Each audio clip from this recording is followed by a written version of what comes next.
Good evening. I want to call the June 11th, 2012 meeting of the Rutherford County Regional Planning Commission to order. At this time, if you would stand with us, Commissioner Pettis Reed will lead us in our prayer and our pledge. Shall we pray? Most gracious Heavenly Father, we are thankful for this day that we've had, and Father, we ask that you be with us this evening. Give us the ability to study the issues that face this county. Father, give us the ability to make the right decisions as best for all citizens of this county. Father, we'd ask that you watch over this county, watch over each one of us, be with us. We're so thankful for the blessings we have, but may we always remember that the things that we do have are from you. Watch over us, protect us, and guide us. We offer this prayer in the Son's holy name. Amen. Amen. I pledge allegiance to the flag of the United States of America and to the republic for which it stands, one nation, under God, indivisible, with liberty and justice for all. You may be seated. Would you call the roll, Gail? Rhonda Allen. Here. Richie Boland. Veronica Buchanan. Will Jordan. Here. Mike Cush. Present. Craig Lynch. Here. Pettis Reed. Here. Steve Sandlin. Here. Mike Vaught. Here. Vincent Windrow. Here. And Jeff Phillips. Present. We have a quorum. I think you have the Codes Department report in front of you. I'll give you a few seconds to take a look at it and grill David with any questions you might have.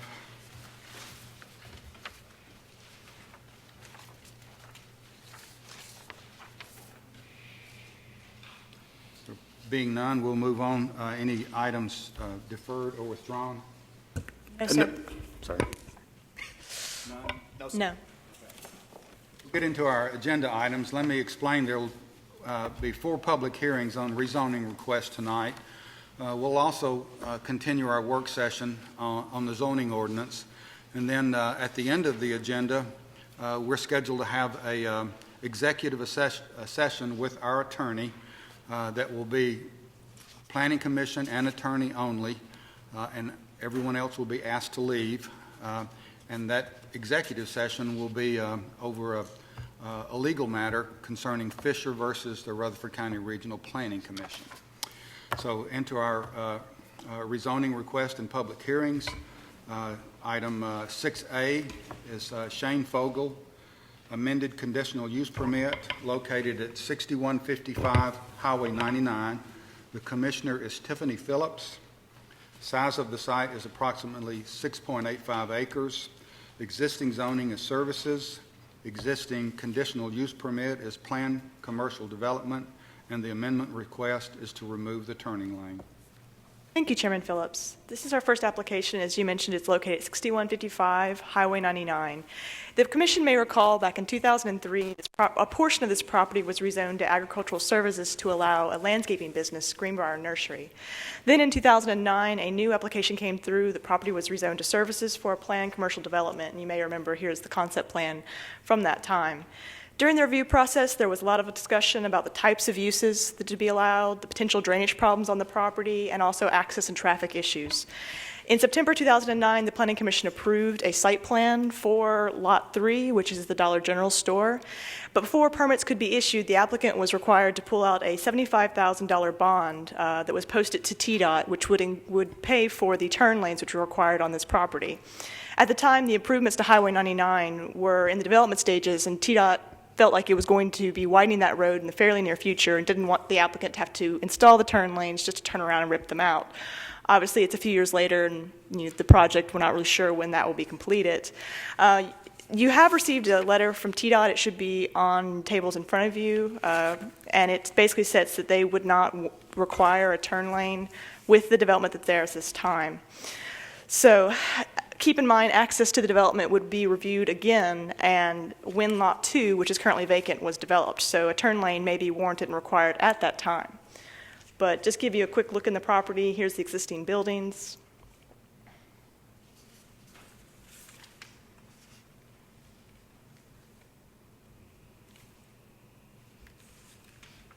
You see, Lot 2 is still vacant.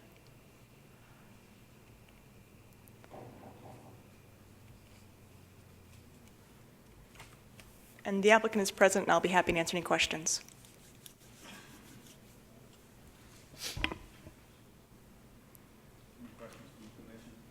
Time. If not, we'll conduct a public hearing on agenda item 12-A006. Now declare the public hearing open. Anyone who would wish to speak for or against this request, please come forward.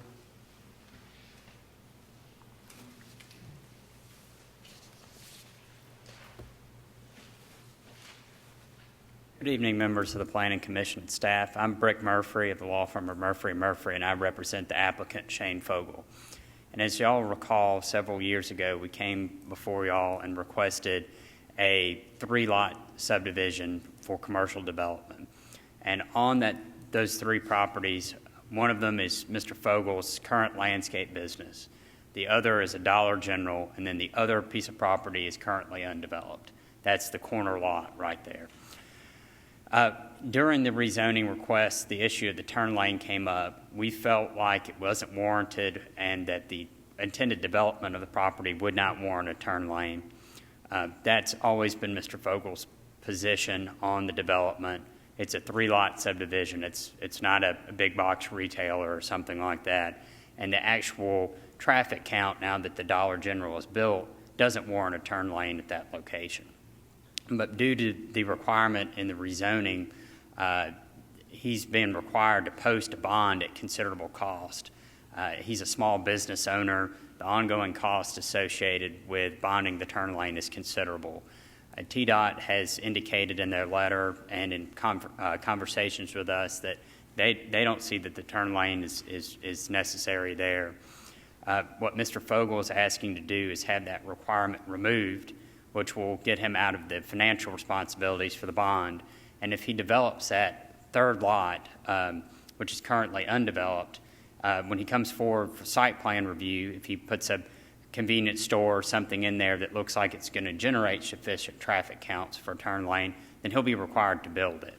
And so y'all aren't losing the opportunity to require the turn lane should the development warrant it. What y'all are doing is removing the requirement for the rezoning from the zoning approval and getting Mr. Fogel out of the financial responsibility for the turn lane, which is considerable. It's expensive to post a bond for a $70,000 road improvement, obviously, and Mr. Fogel would like the opportunity to have that removed, and then y'all would have the opportunity to look at it again in the future. So that's what he's asking for. We've talked to both Commissioner Farley, who used to be the commissioner in that area, and he's supportive of the application, and also Commissioner Phillips as well, who's the current commissioner, and she's supportive of the application as well. So I'll be here to answer any questions that y'all may have. Mr. Fogel is also present, and his engineer, Jamie Reed with SEC, is present as well.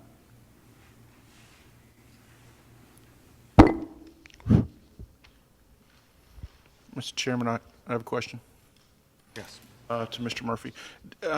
Did you, I want to make sure I heard clearly. The intent is if it's not, a turn lane is not warranted at this time, to request that to be removed. But when the other lot is developed, your applicant, did he say he would then put in a turn lane if warranted, or did you volunteer him to go ahead and put in the turn lane?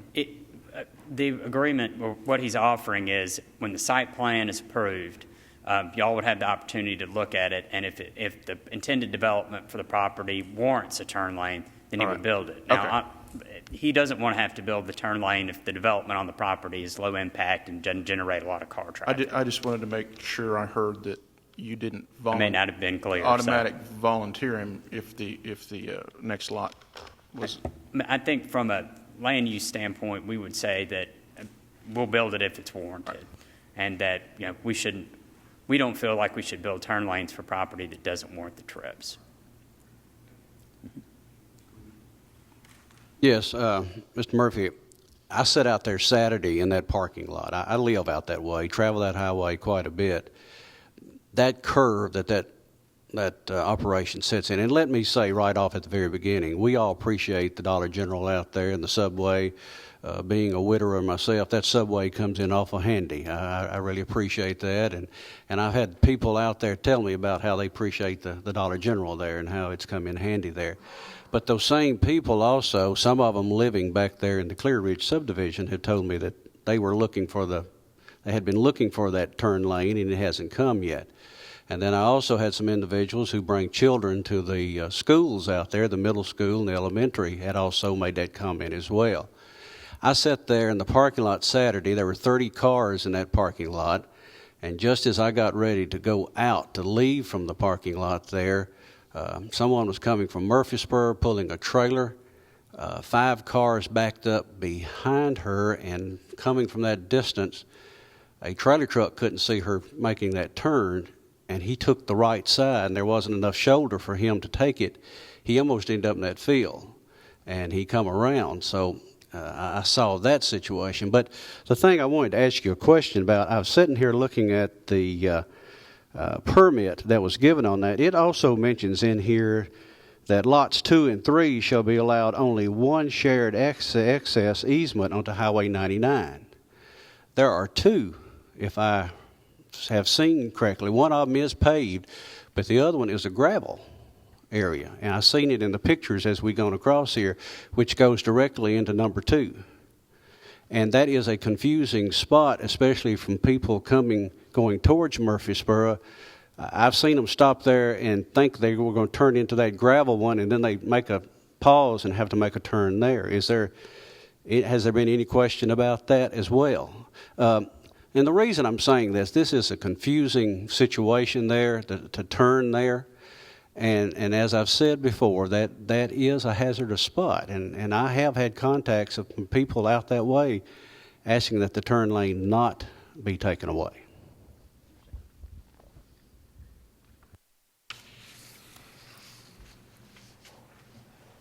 I think if there are specific questions about traffic flow, they may be better directed to the engineer, if that's all right. Mr. Reed is present. If you would like to ask him specific questions about the traffic flow, that may be the appropriate person to ask, since he's the expert on these things.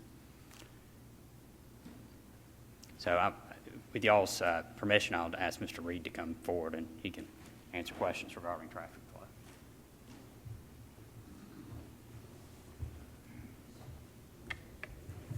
Afternoon, everybody. Evening. I'm Jamie Reed with SEC. I guess to answer your question,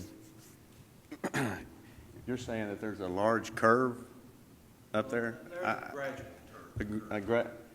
I go there a lot to Eagleville working on stuff, but to me, there's not really much of it's kind of a straight shot to me.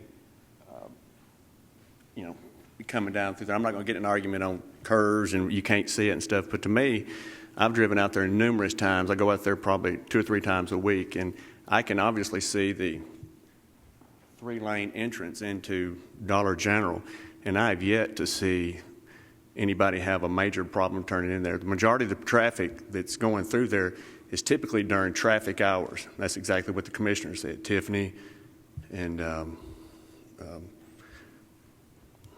just went blank, but Chief Farley. As far as the traffic, and typically during those times, there's the school zone. It's going 15, 20 miles an hour. But I have yet seen any major, somebody can't see that to turn in there, other than, they're backing up 2 or 3 car lanes. And a turn lane is not going to help anybody when there's a lot of traffic from the school backing up. That's not going to control anything of the growth of that school backing up. And but as far as the warrant, we need to look at how we place warrants on these turn lanes. We put detention ponds because they warrant a detention pond. We put turn lanes because they, in places where they warrant turn lanes, not just where each individual thinks they're necessary. And in this case, there's not a curve, there's not a vertical exaggeration through there. It's basically a straight shot. In my opinion, it's not a major location. Now, Clear Ridge, the subdivision intersection, warrants more of a turn lane than there. They generate more traffic as far as traffic generated stuff going into that subdivision. But that's the kind of my short. Yeah, quick question. Are there some prescribed reasons to warrant a turn lane from staff's perspective? Yes, there are. Jamie would probably be able to speak to them better than I would, but there are, it's like sight distance, it's in volume of traffic. Yeah, you've got the volume of traffic entering and exiting to your site, and then plus on that highway. And then they've got a chart that you go look at, and you plot that out on the graph, and it fits in there where it's either a turn lane is required or not required. And I'm not just saying this, TDOT has written you a letter basically saying the same thing, along with staff here, so. Mr. Reed, on the other thing that's in the permit where it says that there will only be one shared access, there's two there. One is gravel, one is concrete. I apologize. That's an existing gravel entrance that was there, I think, when the site was originally there. That's not intended to be there, and I apologize if that's confusing somebody. I may have to get, Shane may have to remove that existing gravel from that site. Because right now there is a huge fireworks tent sitting right there as that entrance goes to it. I agree. I agree it needs to be one entrance off there maintained. Yes, sir.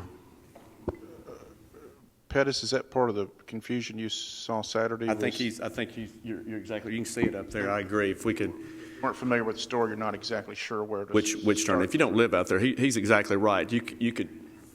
Right. But if we agree to, I can get Shane to remove that gravel to that because it's stubbed out on that one entrance for them to stub in there in the future. In fact, could you go back on those pictures there? See, That- the gravel over there? Now go again. There it is. Yeah. That was the old existing one. There's a clear ridge up there. There's a clear ridge, and then here's this one, and then you come into the concrete right there, and they're less than a few feet. That would have been removed with the Dollar General, but that was a separate lot. But I agree. I think we can get that removed if that's a big. Of course, that's an issue with y'all. Yeah. Yes, sir. Well, Jamie, what about the fireworks tent then? Are they going to be using, the people coming going to be using that exit or that entrance in then to fireworks then for this upcoming season? Well, this is something I'll have to discuss with Shane, but no, the intent of this original approval is that one entrance come in there. We may have to coordinate removing that gravel so they'll come in the main boulevard. That's a shared access there. The paved access is the shared access between the two. You're exactly right. We need to remove that entrance. I guess I'll get with Shane and we'll have to coordinate removing that because I don't want any conflicting, like you're saying, two entrances right there.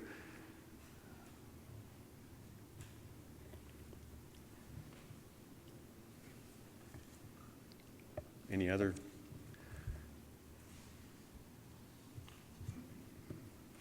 Questions, comments? Anyone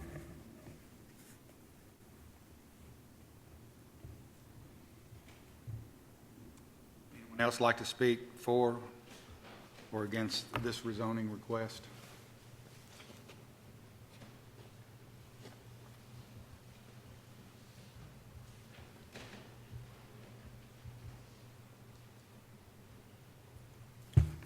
My name's Ron Williams. I'm a lifelong resident out there, and I don't suppose that anybody has checked on the number of wrecks that have been there.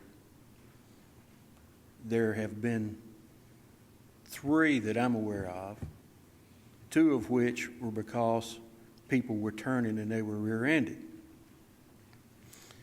Had we had a turning lane, still might have happened, but not as likely. I was up here on the commission when this came through, and if you understand state warrants and what they do, they take a number and they say you've got to meet them and it's got to have all these other things. But there are things that don't come into effect on this. The county commission at the time decided that if he were going to build this and to put this in, which he's done, he got the building permits and he's gone through the whole process, that he would have to agree to put the turning lane in. And he accepted that at the time. He didn't appeal it, which was his right to do. He could have gone through a lot of courses to appeal it, but he went through the process, getting his building permits and selling the property and making money, which we're all about. And I don't have a problem with anybody trying to save money. I try to do that all the time. But what you don't mention in this is the number of kids that come and go from these two schools that are there all year long. It's not just during the times they have baseball. They have kids that are going back and forth across the road. There are 120-something houses down in Clear Ridge. But see, that didn't meet the warrants at the time either. What they do is they isolate one business and they count the number of trips to say this one particular business doesn't meet that warrants. But when you combine both of them together and the schools and everything, it's way beyond the number. But the reason it was decided at that time was because of the safety of the people out there. There'd already been wrecks. I've got a lifelong friend of mine out there, Jerry Jones, that was hit. He's crippled for life now because right in that little curve right there, it is. I drive that not every day, but just about every day. My wife drives it every day, and that's the one area of that road that is the most concerning when people are coming and going from there. So I would just suggest that Shane has come up here. He accepted the decision. He moved forward with this project with the understanding that that was a part of it. That's the cost of doing business, and I don't even know of a legal precedent where once you issue a building permit and a guy gets the right to move into a place, that he can come back and then say, oh, I don't want to do that part of it. He should, if he would have objected and had all of these things at that time, he should have gone to the appeals process, which he could have done from the county commission. He could have gone to several appeals process not to do that. But he accepted that at the time, and I understand economics. But the safety of the people that are out there, and particularly the kids that are coming across, I think far exceed any small savings of some money that would go on this. So thank you for your time. Thank you, Mr. Williams. Anyone else wishing to speak for or against this request?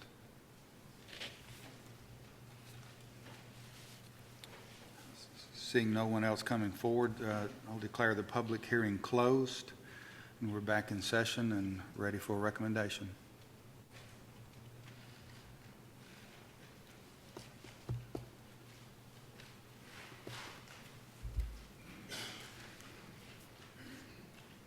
Dale, do you have any thoughts on this from an engineering traffic standpoint?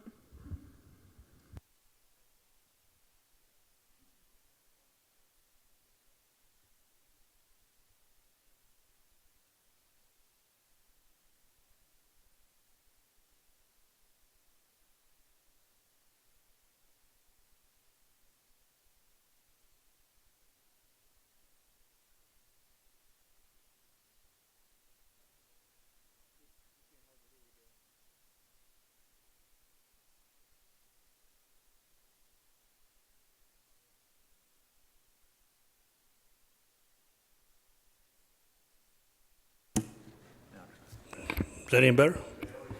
That's interesting. My thing is backwards here. I was saying that about 3-4 months ago, I got a request from the Sheriff's Department to do a traffic study out there, not for this turn lane, but for the school, because they were getting complaints about when school was letting out, coming in, about traffic backing up. We put our counters out there, but the asphalt is fairly new, and 3 different times we lost our cable because of the we couldn't anchor it deep enough. We, in fact, had Murfreesboro come out to help us, but we still lost it. Having said that, in thinking about this as we discussed it, what Mr. Fogel has in place is $75,000 to put in the turn lane if and when the state comes through to expand the road. The turn lane won't get installed any quicker because the state is the one that's going to put it in. So I think what he's asking is just a relief from having to pay that $75,000 bond, which you could keep in place. I was thinking one way to do it might be to, if you decide to change this, is to indicate that if you decide to let him not put up the bond, if the state comes through to expand it before Lot 2 is brought in, he still has to pay for the turn lane. Or if he brings in Lot 2, then at that point in time, you look at the requirement for the turn lane. Either way you make it is whenever the state decides to come through and expand that road is when you're going to get the turn lane come in, because TDOT has agreed to hold the bond but not put in that turn lane until they get ready to expand the highway. Dale, is the state not undergoing right-of-way acquisition right now for the widening of 99? That I don't know. They don't coordinate that through us, and so I'm not familiar with it. I believe they are. And again, it doesn't necessarily mean that it's going to be widened quickly, but the right-of-way acquisition has begun, so it's definitely in progress. I didn't know that. Mr. Kush, if I could kind of follow up on that. I think the portion that they're actually really concentrating on right now is from Cason Lane up to Highway 96, as I recall. I know that portion of it is kind of the first phase that they're looking at now. I don't know if they're going any further than that just for right-of-way acquisition, but I do know that first phase is they're more active on that. So. You are correct. I was under the impression phase 2 was past the school.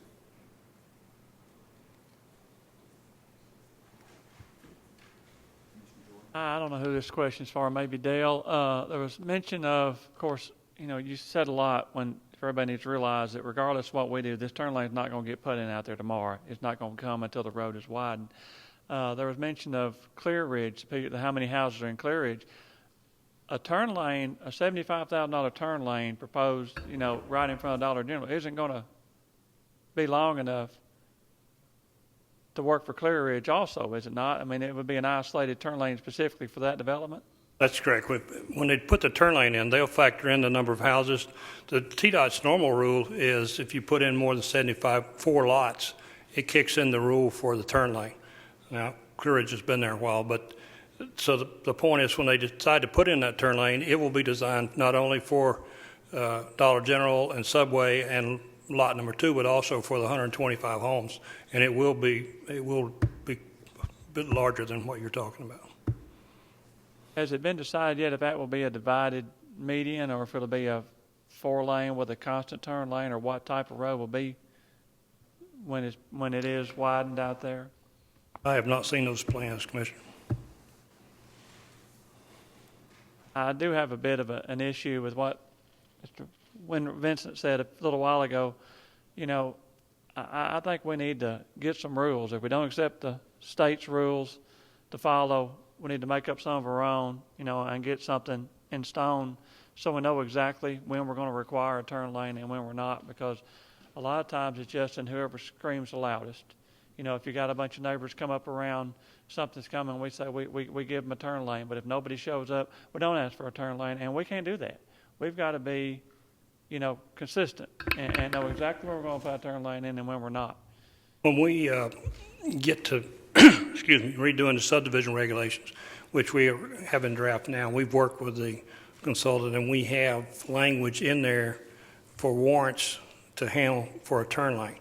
Now, the warrants are basically the same one as used with TDOT, and it's one that's used throughout the country. So, but it does give you leeway for sight distance, curves, and other things to do the turn lanes. But most areas will base their turn lane as has been indicated, basically on a number, as Mr. Williams indicated.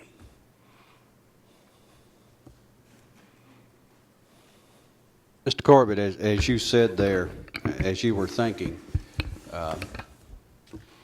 either way we look at this, it's all determined by the state is the one that will have to end up putting this in here. Is that correct? That's correct. And it's all determined on when they want to do that highway and when they got to do it.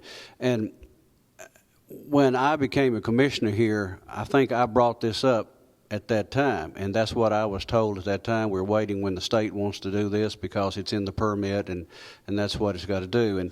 And there's not too many times whenever I'm within the Rockville community out there or in that area that I'm not asked is when they're going to put the turn lane down there in that area. And I know Mr. Reed said there's not a curve there, but I was born out there, and I've traveled that road since that time, and there is when they did the new road, they took out a lot of the curve that was there, but there's still an angle there, and there's been accidents in that area quite often, and it leads to that and whatever.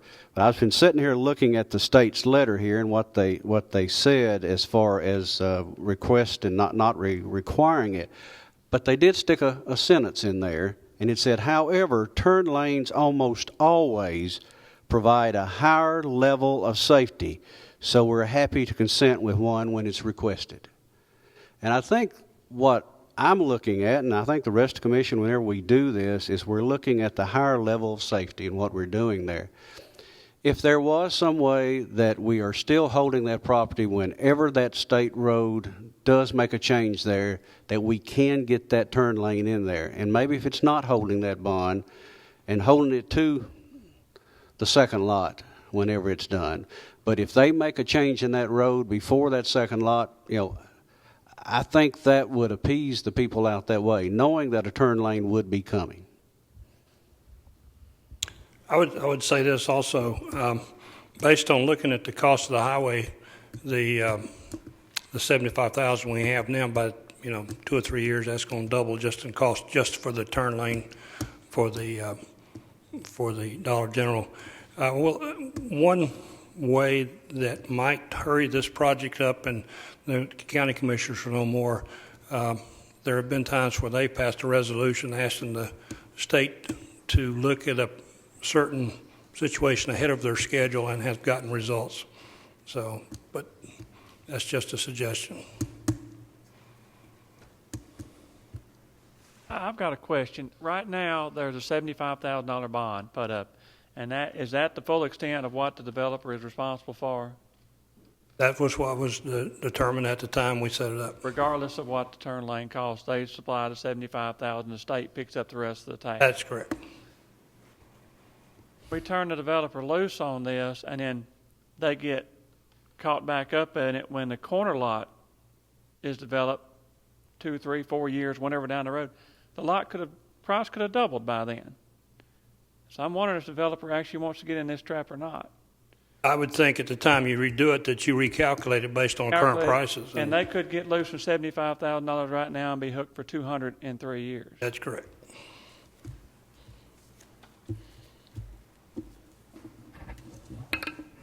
Alan. Question, this may be for Doug. So that we don't isolate each property,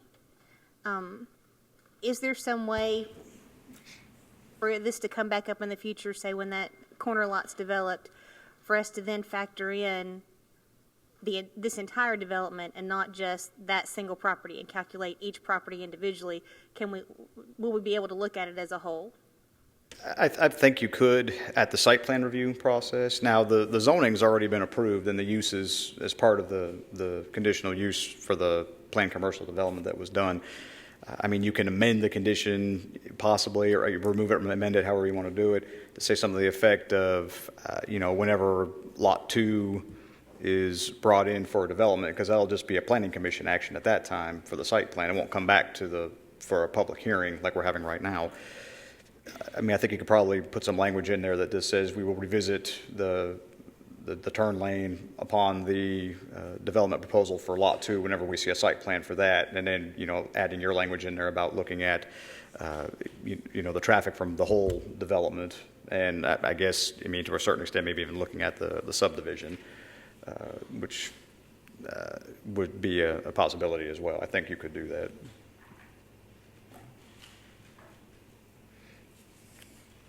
Mr. Chairman.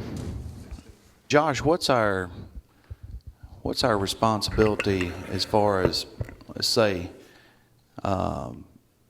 we take this off, we take this bond off, don't do anything, the state puts the turn lane in whenever they widen the road or whatever. fatality happens out there, heaven forbid it does, the county first said you got to have it. Now we come back and said, no, you don't have to have it.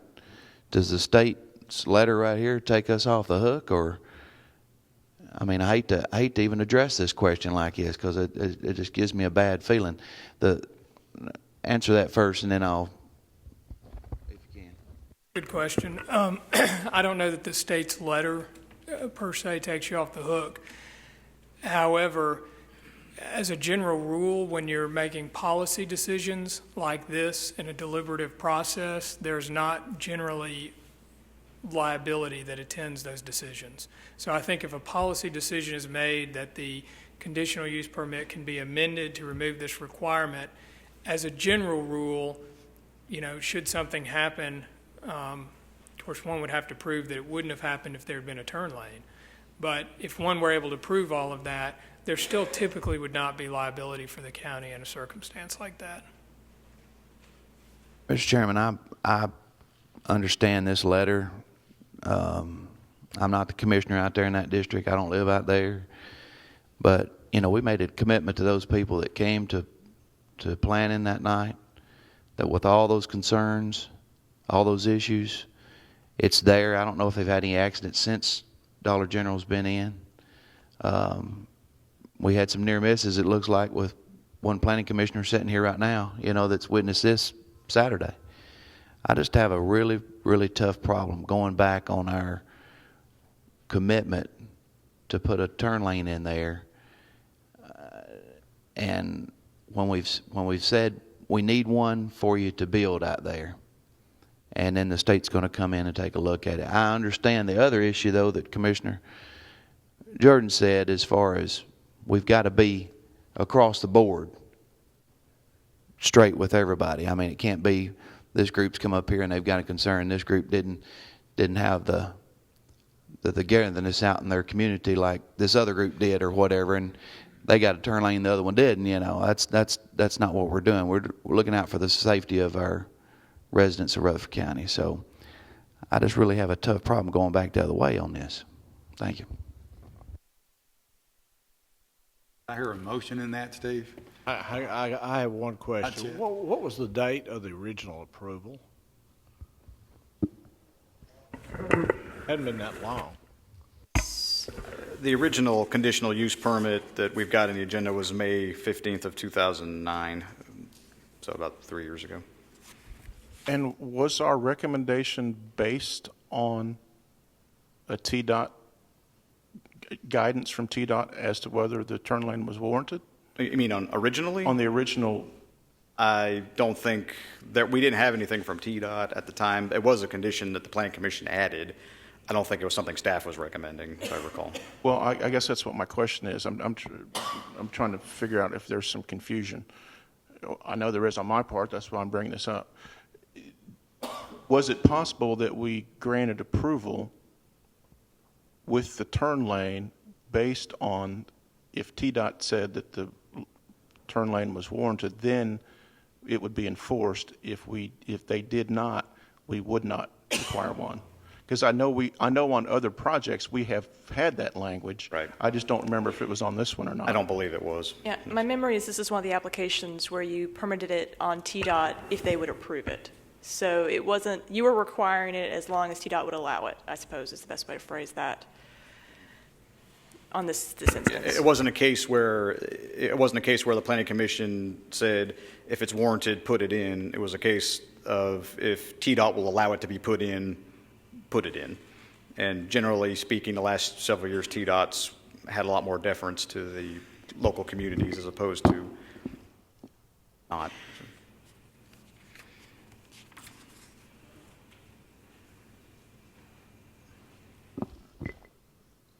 One quick thing. We have a Dollar General with one additional business beside it on Lascassas Highway.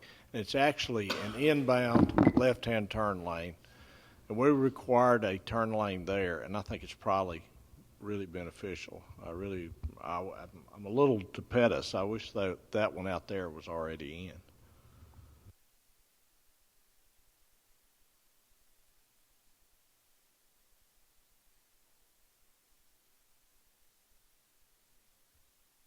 Let me, hold on, please. Sorry. The last bullet point that's in the packet that you just showed me, it says the request the use of turn lanes with TDOT approval to serve the site and Clear Ridge Drive. Well, we're not talking about servicing Clear Ridge Drive here, right? At the time you were. At the time, the Planning Commission wanted the turn lane to serve both the development and the subdivision. But the way it is now, or the way we're talking about it tonight, it's just for, it's not, the subdivision is not included. I think it still would be. The $75,000 bond the gentleman has is just for his site. That does not include the Clear Ridge subdivision. Yes or no? Yes, I believe it would include it. It was required on the original approval.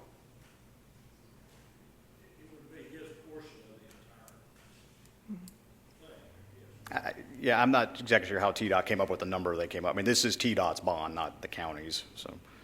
So is Clear Ridge responsible for financially then for a portion of the turn lane? The subdivision, Clear Ridge subdivision? No, sir, they would not be.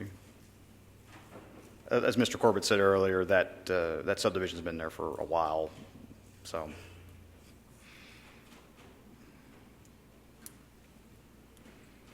All right, I'm going to make a motion. I'm going to make a motion to approve based on staff recommendations and also request approval based on the letter from TDOT, whose every design is based on safety. I mean, the governor's traffic safety program is what guides TDOT design. If the Department of Transportation, through their engineering prowess, says that it's not required, as not a traffic engineer, I have no reason but to fall on their expertise. So I'm going to make a motion to approve with the caveat that Mr. Murphy suggested that as the Lot 2 or Lot B of whatever the legal description is developed, at that point, we will then look at traffic count and trip count to make sure that there is warranted a turn lane. And if so, I would like to add Rhonda's thought in the fact that we bundle the whole site, not just the new or the latest development piece of property. It's all or nothing at that point. Does that make sense? Yes, sir. Okay. We have a motion and a second to that motion. Now discussion on the motion and second. Doug, on the original conditional use permit, this is labeled as a planned commercial development. So is that part of the reason why we're able to look at these together, these parcels together, because it's a planned commercial development? Yes, ma'am, I would say that it is. At the time, we were still under our old PUD regs, so it wasn't a separate zoning classification. It was more of an overlay at that point. So, but to answer your question, yes, I do believe that what you're saying is correct. So is it your professional opinion that the motion that was made encompasses the spirit of this original approval as well as taking into account safety? I think that's a fair statement, yes, ma'am.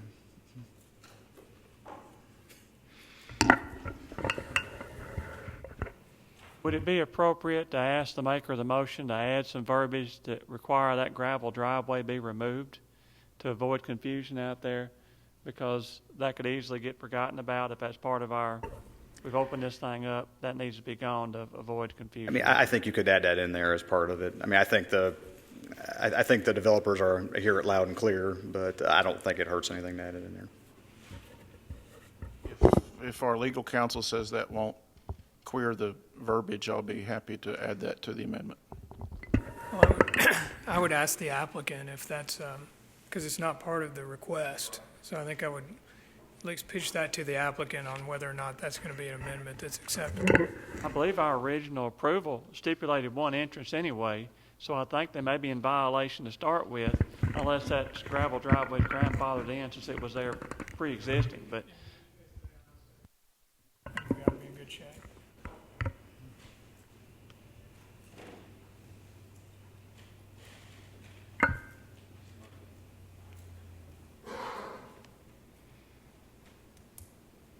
I've consulted with the applicant, and they'd be fine to remove the gravel drive and should do it anyway. So that's perfectly fine. They've agreed to it regardless of whether or not they would have any grandfather status or anything like that. They've agreed to do that.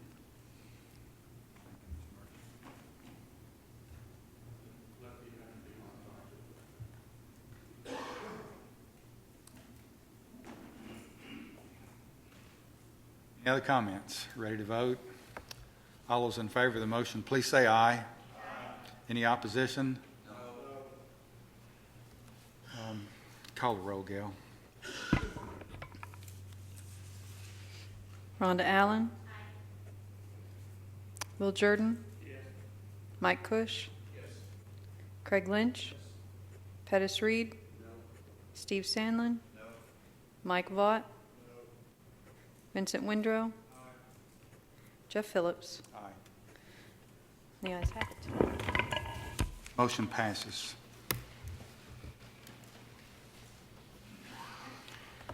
Item 6B, Murfreesboro Kubota, amended conditional use permit A812, location 4102 Shelbyville Highway. The commissioner is Joe Frank Jernigan. Site of the site is approximately 10 acres. Tax map 136. Existing zoning is R15. Existing conditional use permit is planned unit development. Amended request to change master plan layout, add commercial uses, and reduce masonry requirement. Thank you. Yes, our next application is located at 4102 Shelbyville Pike. Back in 2007, 225 acres were approved for a planned development called Davenport Station. This, as you can see in the master plan here, included 10 commercial lots along Shelbyville Pike. However, at the time, no specific commercial uses were approved at that time. So the applicant is proposing to add a list of commercial uses, which you can find in your agenda packet. In addition to adding uses, they also would like to amend the existing master plan by replacing a corner that had townhomes and single-family lots and replace it with 2 large commercial lots. This would be to allow the northern lot here to be used by the Murfreesboro Kubota store for tractor sales and service center, and you should have a concept plan in front of you there. The concept plan shows 15,000 square foot building, the majority of which would be for shop area, with the remainder being composed of showrooms and office spaces. One of the original conditions of approval of the Davenport Station was that all structures must be composed of a minimum of 35% masonry materials. The applicant is requesting that for these 2 lots alone, that be reduced to 20% masonry and glass. That is one of his requests. One of the main access points to this project is actually an extension of Rucker Road, which will eventually serve the entire subdivision. And one of the original conditions for approval was that turn lanes and a traffic signal were to be constructed at the intersection of Rucker Road and Shelbyville Highway. We received a memorandum from Huddleston Steel Engineering that the Kubota dealership alone would not warrant these types of improvements. And since the applicant is only responsible for developing this small portion of the entire site, we're recommending that funds be set aside in escrow that would go towards the development of these improvements when the remainder of the development is built. Now, this area is within the Shelbyville Pike is considered an urban corridor within the Rutherford County Comprehensive Plan, and this use would be within the recommended uses for that area. So just quickly looking at the property, it's currently vacant. And so you can see Rucker Road is directly across from it.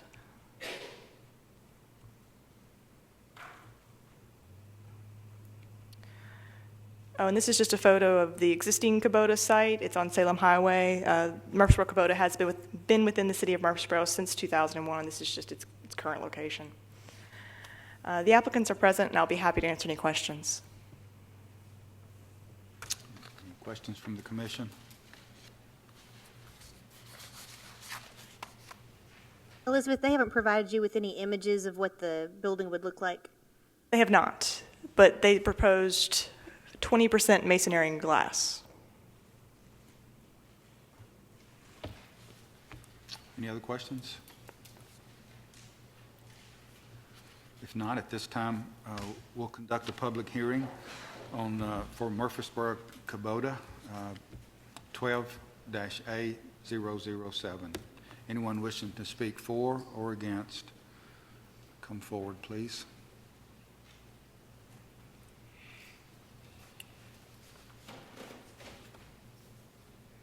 Good evening, Chairman Phillips and members of the Planning Commission. I'm Bill Huddleston with Huddleston Steel Engineering. We're pleased to present to you tonight a small amendment to the Davenport Station PUD that was approved back in 2007. We're basically on the southern end of the development along Salem Highway, and we're proposing to amend 10 acres of this development. We've provided a concept plan for Kubota, which is on the northern 5 acres of our amendment, and we're providing a list of proposed uses for the 5 acres on the southern tip of this development. You may be aware of the Kubota dealership that's been in Murfreesboro for a pretty good while, located on Butler Drive across from the Toyota dealership. They're now in a temporary location on Salem Highway, but they're looking to move out to US 231 South. We have provided a traffic study showing that, as you can imagine, a signal and the types of intersection improvements would not be warranted just by this 10 acres, but we have agreed to escrow $2,250 to help pay for those improvements once they're warranted, and that's based on a percentage of the entire Davenport Station development. We do propose 20% masonry and glass for the Kubota dealership as well as whatever uses end up on the southern 5 acres. Commissioner Farley has been consulted on this development. We're not aware of any opposition on his part. I'll be happy to answer any questions at this time. We have plenty of parking and landscaping on this plan. We will be coming back to you hopefully for a site plan approval. At that time, Commissioner Allen, we can show you pictures of or renderings of what we intend the building to look like.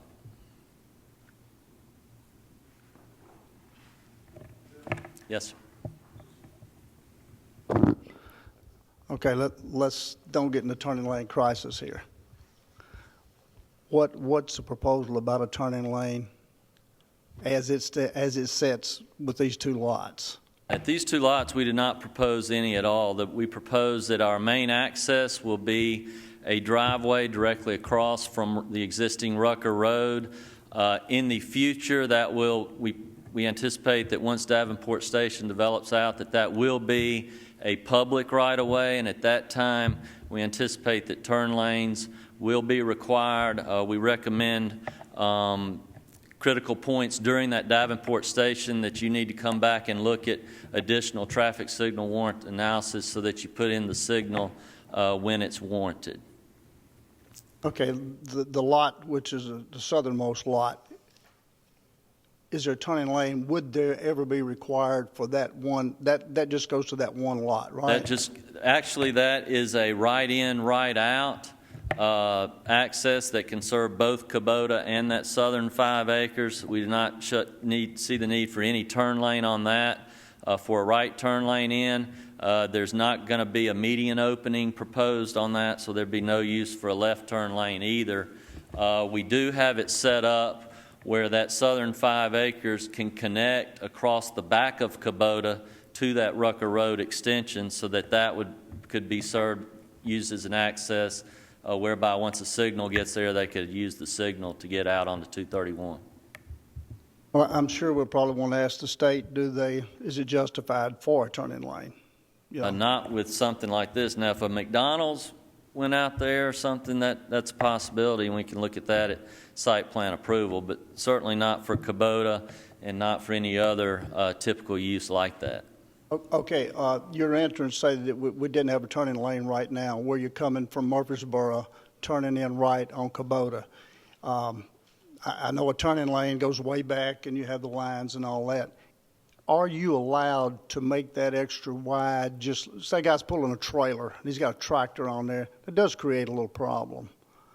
Well, what we can do, what the best way to treat that may be to make sure our radiuses are wide enough there when we design that driveway that's across from Rucker Lane so that if you're pulling a trailer, you can get into this site easier and you won't have to slow down to a stop to make a right-hand turn. They will allow that? Yes. The state will allow anything as long as I don't as long as I don't design it for over 40 feet in width in their right-of-way.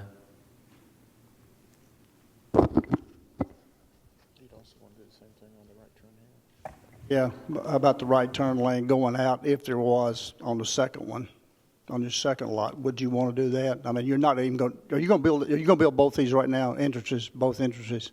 We will build them both now, yes, sir. Okay, all right, make that extra wide going out, because you just have to go toward Shelbyville out of there. Right, we can make that radius wide too, yes, sir.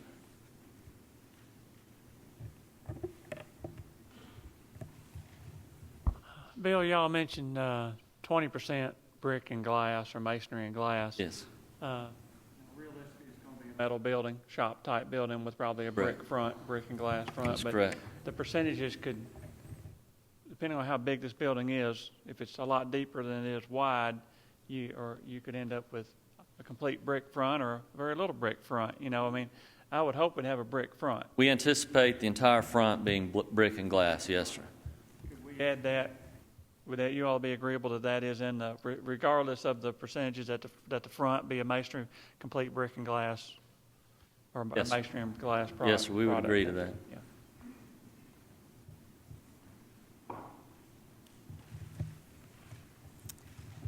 I just want to reinforce that one thought, because I'm sure when, I don't remember the exact description of Davenport Station when it came through, but I'm confident we had renderings at that time of what this area was going to look like. And so I would just hope that you would have consulted those and just make sure that it complements that neighborhood that's going in behind it. Yes, that's the plan, absolutely.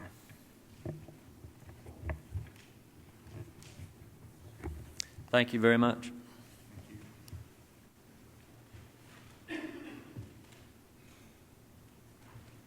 Anyone else like to speak for or against this proposal? Anyone?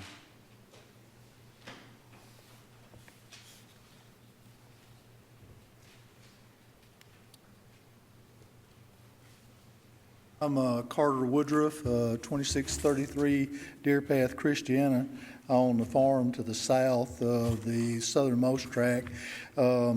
As far as the general concept, y'all addressed a couple of things that I was concerned about. I like the aspect of the brick, Bill, that you mentioned on front, and that part of it's fine. I don't really have any big context differences with this being rezoned to commercial and with the purposes that it will do.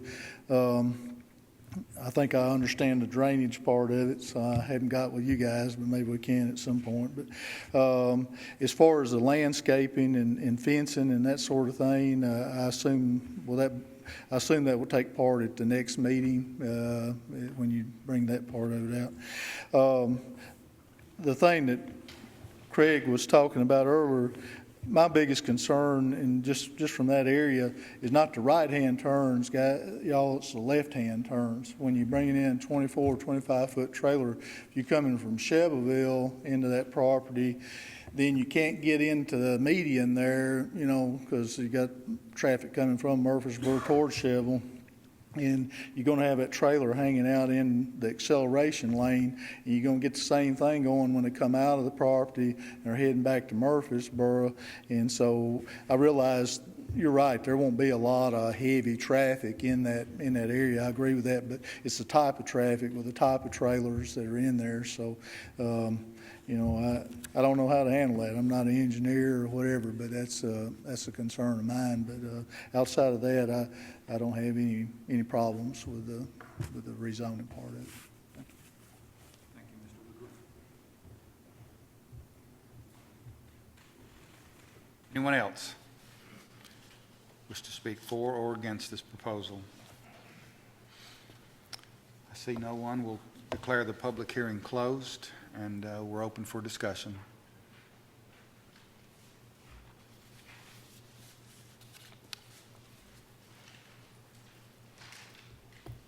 Doug, has any part of Davenport Station begun development yet? We've seen some plats for some of the residential portion, but nothing, as far as I know, nothing's been done out there. I believe that the development, has been extended. The plats have been approved through, I think, October of this year.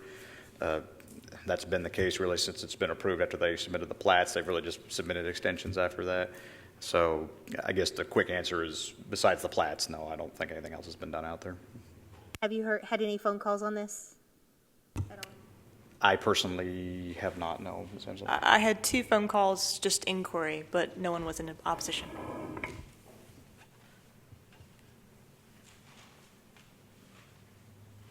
Seems to be a little confusion on this. The commissioner in that area appears to be Joe Frank Jernigan instead of Gary Farley. So if your agenda says Gary Farley, you may want to change that to Commissioner Jernigan.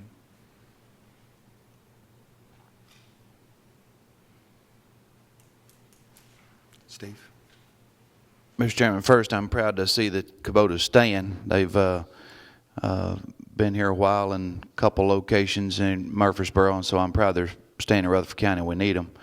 And I hope this is a great location for them. But I've got some concerns right there, just like, and I hate to even mention, like I said, we're talking about turn lane stuff. But, you know, when this is a tractor dealership, basically. I mean, you know, they do a lot of lawnmowers and small tractors and utility type stuff, but it's a tractor dealership. You know, like the gentleman right before said, you know, in this, what do they call it, deceleration or acceleration lanes, you know, either coming from Shelbyville or going toward Murfreesboro, you know, what's the state's stance on that, on going into this median to like get those trailers and even deliveries?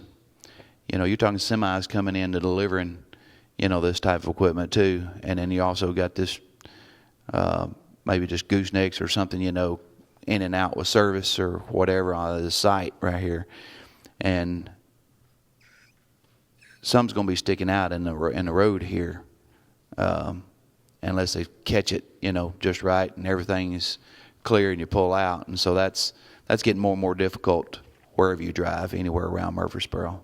So what's the state's issue right there in doing something like that, Doug? Or do we request something, or what's the... They got to come and look at it? Have they looked at it? I should have asked Bill when he was up here, but what's the deal there? Well, as far as that, I think to answer your question, I mean, I think we would need to, anytime that they're going to be doing any kind of an access on the highway, they're going to have to show their plans to the state. Now, I don't think they've probably done that at this point just because they're still kind of in the conceptual phases yet. And generally at that time, the state will look at it, they just kind of look at each situation on its own merits and decide at that point if it warrants a turn lane, you know, looked at the totality of the circumstances as far as, you know, the kind of traffic that'll be accessing that. I mean, obviously this has a different type of traffic than just a general retail establishment would. So they would just make that determination, I think, at that time. Bill, come back up, please. I'm sorry.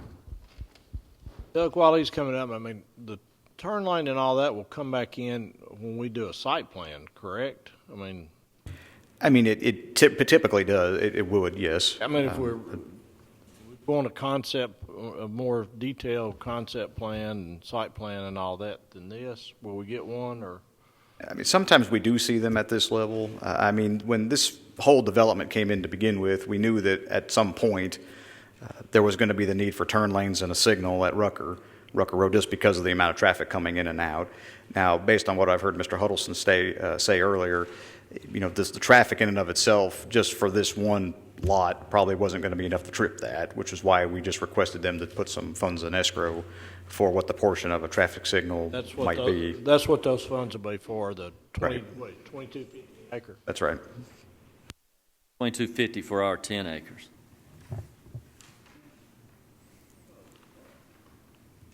I'm sorry, it's 2250 for the 5 acres and another 2250 for the 5 acres. So it's 4,500 for the 10 acres, and that's because we're about 4.5% of the total property, and we're estimating about $100,000 worth of improvements. And yes, we will definitely have to go to TDOT in order to get our accesses. They're going to look at it. They're going to know it's a Kubota dealership, and if they deem that we need turn lanes, they'll make us put turn lanes in. I don't expect them to for Kubota, but they're going to get a shot at it, and they will require that if they deem it necessary. So you are applying then to them as well? We are applying to TDOT as well. That's correct. So your main entrance here is to the, I guess, extended, for better reasons, Rucker Road here? Correct. Okay. And so that would be your main entrance and exit right there? That's correct. Okay, so when you apply, well, I guess they'll see, they know there's a cut right there, and they know there's a median and what that is, and Yes, and they'll go out. What they do, they take our plans and they go out there and they look it over, and then those are the local TDOT people. They'll send a recommendation up to Nashville. Nashville will make a determination. well, I think it's not warranted if you're talking about cars and trucks. But when you're talking about trailers and taking equipment in and out of there, deliveries for the customers in the retail part, buying, getting their equipment serviced and stuff, going back to Murfreesboro or like coming from Shelbyville or something, they're going to have to get off the road. And a lot of these trailers they're going to be longer than this median when you in that cut right there to go across. Well, that's why we're proposing to provide those big radiuses so they can make those turns easier. Thank you.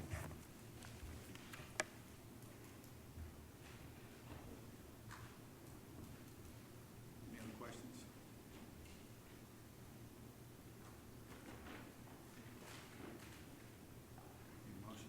I'll make a motion that we approve, subject to staff recommendations, and adding that the entire front of the building be masonry. Masonry and glass. Yes, they can have windows. Second. Okay. Any other discussion? Ready to vote? All those in favor of the motion, please say aye. Aye. Any opposed? Motion carries. Item 6C, Brenda Benz and John Ingleson. Item number 12-A008, rezoning and conditional use permit, location Epps Mill Road and Manchester Pike. The commissioner is Joe Frank Jernigan. Size of the site is approximately 187 plus acres. Tax map 156. Existing zoning is R15 and C2. Proposed zoning is industrial. Conditional use request is light industrial activities, transport and warehousing, general retail trade, transit accommodations, and food services. Thank you. This 187 acres is located along Manchester Highway and Epps Mill Road. They are proposing to rezone their land for potential industrial uses, primarily indoor manufacturing, transportation, and warehousing, with the possibility of some convenience commercials uses as well that may serve the interstate. Approximately 13 acres of this property was rezoned to commercial in 1971 as part of a blanket zoning around the interchange at that time. The remainder of the property is, of course, zoned R15. The surrounding area does contain C2, retail wholesale trade, transportation and industrial, and R15 zoning, so a good mix. You'll see the concept plan, which might be easier to look at the one in front of you there. The primary access will be from the new road that is being constructed by TDOT to Epps Mill Road. Now, it's generally accepted that Epps Mill Road and Exit 89 interchange will need to be improved to accommodate the types of future development that are foreseen for this area. There are plans on the books to widen Epps Mill Road to 3-lane cross sections from Aldrich Drive to Manchester Highway, and also to redesign Exit 89 to better accommodate truck traffic. The Nashville Area MPO actually keeps a list of cost-feasible projects, and this one is the improvements to Epps Mill Road are currently listed for fiscal year 2026 to 2035. Now, I can tell you there are discussions going on trying to reprioritize those improvements and possibly get to them quicker, but there's just still a discussion, and that can be changed. In addition, Huddleston Steel Engineering has also completed a feasibility study in 2011, and they estimated the total cost of the project, not including the interchange, would be about $4 million. So we've received a memorandum from Huddleston Steel about the possibility of a traffic signal at the intersection of this new TDOT road and Epps Mill Road, which they say is not warranted at this time. It is difficult to do a traffic study when you're not sure exactly what the uses will be just yet. The project is proposing to connect to the city of Murfreesboro's 8-inch sewer main. In discussions with the city, they said anyone connecting to this main would have to be a small water user, such as a storage or warehouse type business. CUD does have water lines running down Manchester Highway at sections that are 4 inches and 6 inches wide, so that is going to limit the water capacity that is available to the project, and there's a representative from CUD who would be able to explain that in more detail if you have questions. But those are some limitations that are on the property. Now, the comprehensive plan does show this area as being part of the large employment center in the future.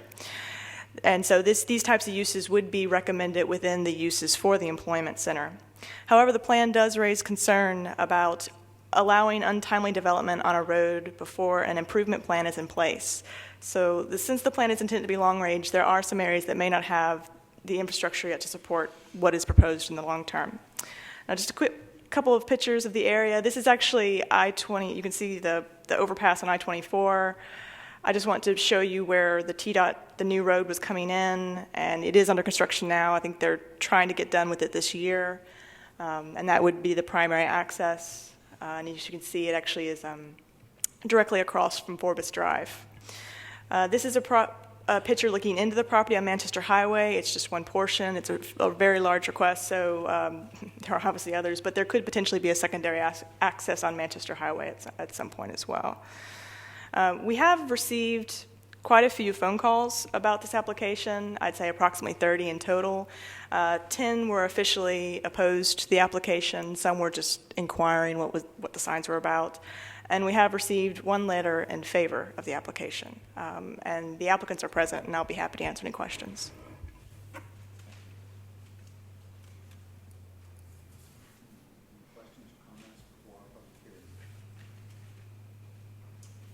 Not, I'll declare the public hearing open. Anyone wishing to speak for or against request 12A008, please come forward.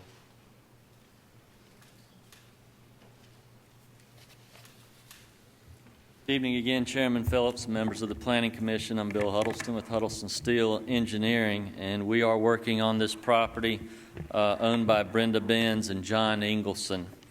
We're looking to basically market this property for industrial uses. Our hope is to bring some more jobs to this area. I have John Harney here with me tonight, and when John's out looking for people that might come to this area and bring some jobs here, they won't look at property unless it's already zoned. They're not going to go through all this now. They don't have time to, or they don't want to wait on it. There's too many unknowns during this process for them to commit to. A lot of times they don't want to show their hand and say who they are until you know that the property's zoned. So we need to go through this process in the beginning of this marketing stage. Now, as was mentioned, it was said that it's difficult to write a traffic study when you don't know what the uses are. Well, we can write a traffic study, and we did, because the Institute of Transportation Engineers has traffic projections for industrial parks per acre of industrial parks. You can take the size of the tract and determine how much traffic is going to be out there. The situation here, though, is that, yes, while we could be generating a fair amount of traffic, there's not enough traffic out on Epps Mill Road to warrant a signal yet. So what you need to do is wait till more is going on out there, study it at that time, and then you'll know whether you warrant a signal or not. And of a property of this size, I anticipate that we will be warranting a signal at some point, and there will be roadway improvements needed out on Epps Mill Road. Now, the TDOT is currently conducting they call it an operational and safety analysis of Epps Mill Road and the interchange. They're doing that in conjunction with the MPO, and we're going to let them know about our hopes for this property so they can include that in their study. Now, we fully anticipate that if we're able to get this rezoned, we find a use that's going to create some jobs out there, that we'll be applying for TDOT funds that are available if you're providing jobs, and they can go towards improvements of that of those roadway facilities, much in the way Amazon in the city of Murfreesboro was able to obtain money for roadway improvements out there. What we are proposing corresponds to the employment and activity district requirements that are in your proposed zoning ordinance. We comply with the projected land use plan for that area. We recognize that there's a single-family subdivision along our south boundary, and we want to make sure that we put a thickly landscaped 25-foot buffer along them. Our conditional use requested shows light industrial activities, transport and warehousing, general retail trade. It says transient accommodations. I think that's just motels, and food services. So we're here tonight to answer any questions about this development, and we ask for your rezoning of this property.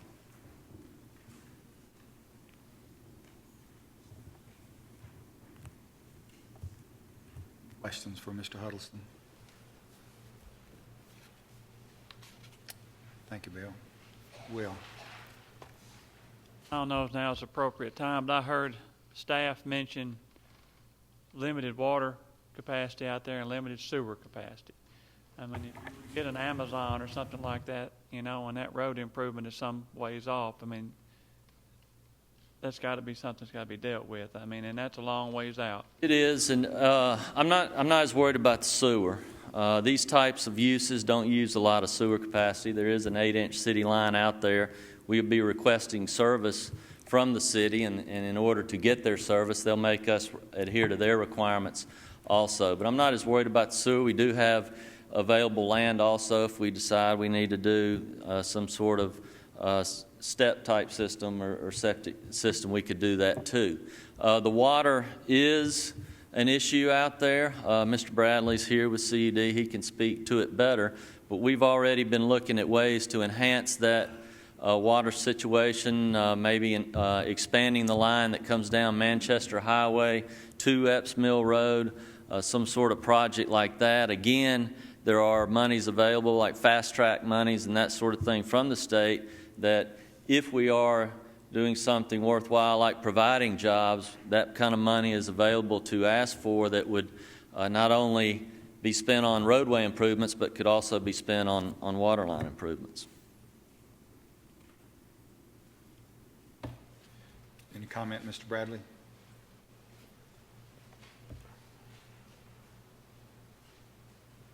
We have taken a preliminary look at this area out there. There is limited water supply with the existing water lines that are there. For a light use, domestic water, we do have some available. I think the biggest concern we've got is a high demand on a large structure with fire demands and possible fire sprinkler systems and things like that would be required out there. That's probably our biggest concern, is just the fire protection that would be required by the commission or county there.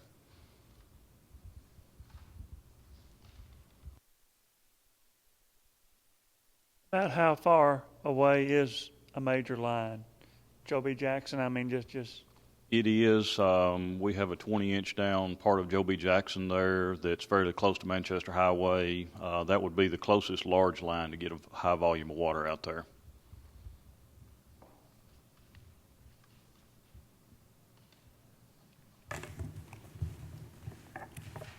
Thank you.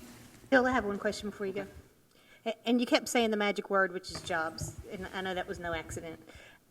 But there is a concern in here that the staff had, and it speaks back to the comprehensive plan, and it says the only concern raised by this plan is allowing untimely development on a road before an improvement plan is in place. Since the plan is intended to be long-range in scope, some areas may not have all the necessary infrastructure available yet. And then later in the staff comments, they said that they would like to see a more detailed traffic study from you all, and I'm sure that's got to do with infrastructure development. Right. What can you say or do to make us feel better about the fact that you've thought about the impact of what could go there and what roads and what infrastructure need to come? Besides, we can get the money from the state and they can pay for it. What's it going to look like? Well, first of all, we didn't have a traffic study when those comments were written, so we have submitted an additional traffic study for this project. Also, if we were able, and we hope to, if we were able to bring some industry in of some type, they're not going to come out there if we've just got Little Epps Mill Road still the way it is right now. So we know that there's going to have to be improvements made. Our hope is that as we develop these zonings and our plans, that the state will continue their study and hopefully come up with some results that they deem beneficial to fund.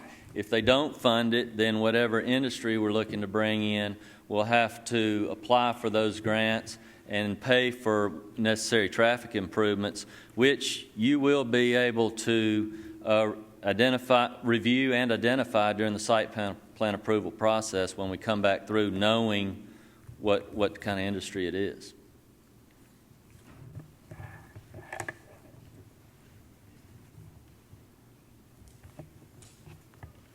Bill, let me ask something else off of Rhonda's question.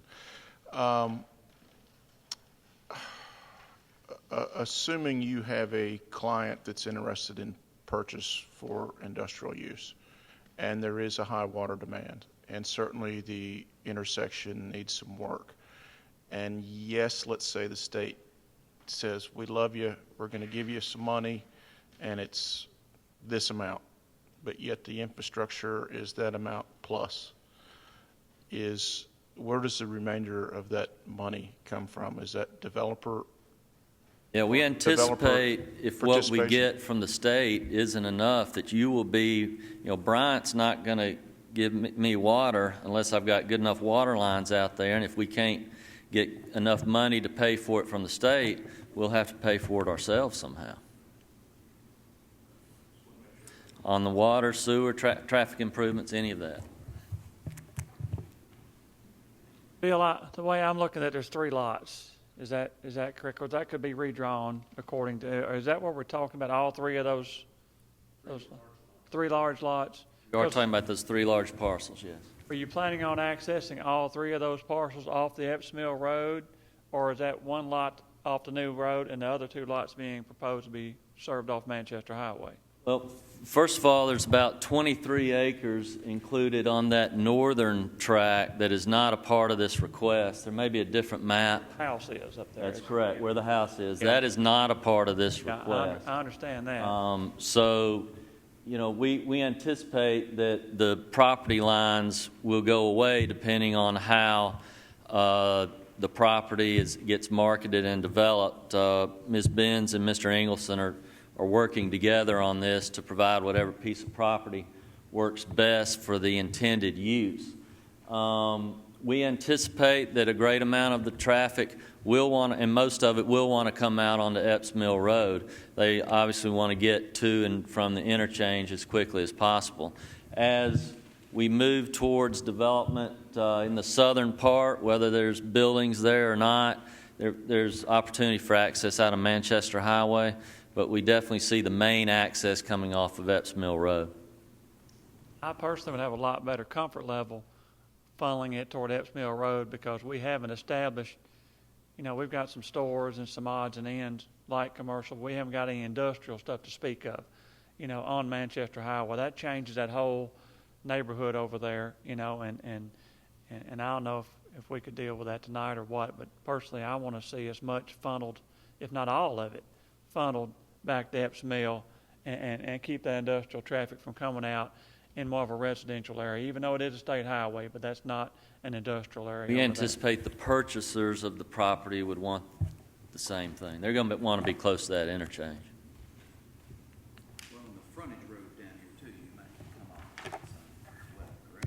Or no? That's where they're coming in. Yeah. What's that called? Miller Lane? Is that? Yeah, not the frontage road directly adjacent to I-24. That's going away. The new road that's being built by the state, which runs along the I guess it'd be the northeast, well, the eastern side of those parcels at front Miller Lane.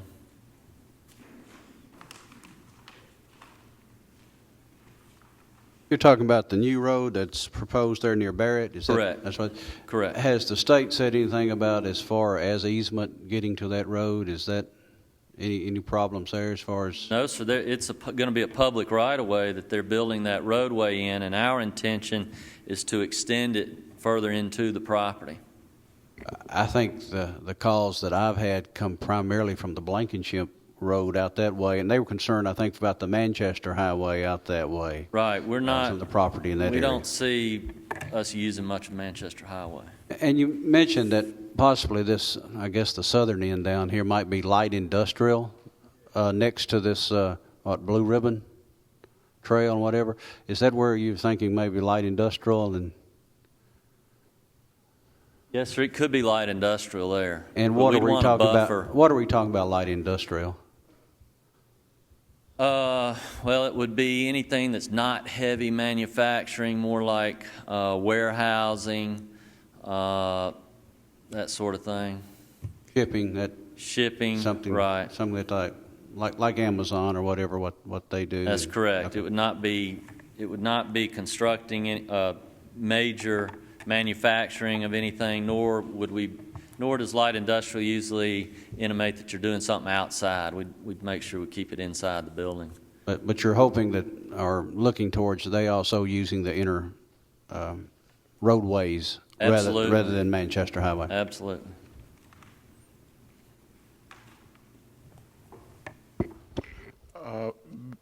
Bill, one of the staff comments was the request for a dedicated strip on Manchester Highway for a 50-foot right-of-way. That you all have hashed that out, and then everybody's okay with that? Yeah, that's not a problem. I think that's part of your major thoroughfare plan. Right. And the extension of this current DOT project that takes you to the back of Barrett Arms, is that extension something that would be paid for by the developer, or are you trying to get state money for? Well, we would, if we end up with something worthy of state money, we'll certainly apply for it. But we know if we don't get it, we'll have to pay for it ourselves. But I guess then you just answered the question. You're not trying to get that built now while the current road is being built. That would be at a later date. Yes. Okay.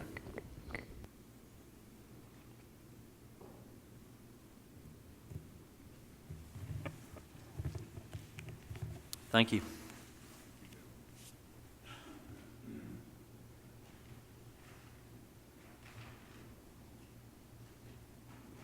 Anyone else wishes to speak for or against?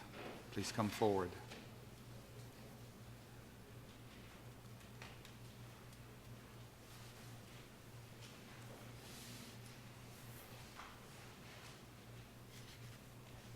Thank the committee here for allowing me to come up and speak. I'm not much of a speaker. I'm just a homeowner in Horseshoe Downs neighborhood, which is on the southern half right there in the bottom of the picture.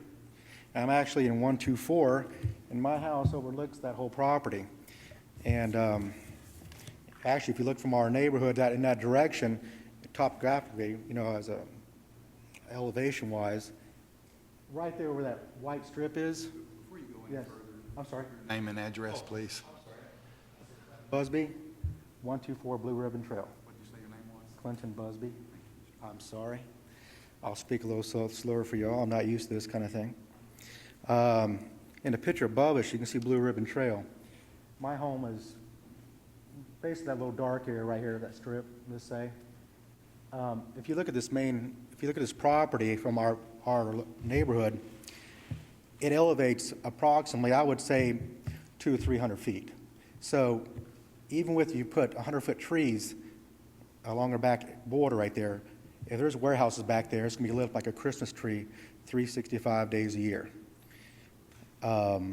There's another thing, too, is what addressed about our particular neighborhood. There's 18 homes in this neighborhood, and each home is about a $500,000 plus home. These are not small homes. They're on 2 acres. Most of them my home's 5,700 square feet. So these are not cheap homes, and with this development being issued, our property values are going to drop, and you're going to see houses being put on the market overnight. I wish there were more pictures to show you some of the neighborhood. It's a nice, quiet little neighborhood there. We got, I would say, about half the neighborhood's right here. I'm also the president of the homeowner association, and I'm not sure how to submit this to the committee, but we have 19 signatures from people in our neighborhood and the surrounding areas. Half of them border this property that are against this proposal. Who would just pass them to the commission and let them pass them around? Now about the intersection and the development itself, what wasn't really brought up, and I'm sure most of you have been to this intersection, 89, is that you got Barrett Road. Barrett Road's being built, but right across the street from that is a McDonald's and a Love's truck stop. It's one of the largest truck stops in the county.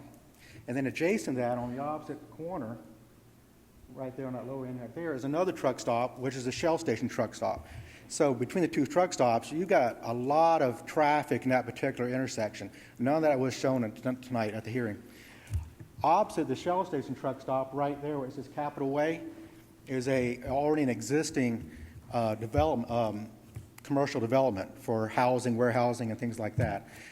It's not even a quarter full. You have right here behind the Shell station, right on opposite Capitol Way, and I'm not familiar, I didn't look it up, but I'm sure the staff here could probably tell us, there's already approval for a commercial development there. I think the sign said 200-something acres. There's a sign on the intersection there that says, we'll build to suit 200-something acres, I think, 1 to 200 acres. And there's also, after this meeting, there's another meeting for rezoning for an additional commercial development at the same intersection on the opposite side for 78 acres, I think, 87 acres. So we got two commercial proposals tonight at the same intersection, which already have two truck stops and already has an existing commercial development. This is a little two-lane country road. If it was a well-designed, I don't want this area looking like, I can't stop progress. I'm just saying, I don't think now is the time for this. You know, the interchange, all these proposals by the state, it's all talk right now. If they came up and said, yes, the state's going to spend so many $1 million improving this intersection in the next few years, I probably couldn't fight you that much on it. But this is a major intersection with major traffic, trucks in and out all the time. I don't know how they're going to put a traffic light at Barrett Road right there across from that McDonald's and that truck stop so close to the off-ramp. I just don't, there's going to be traffic backed up for miles just because every time the light changes.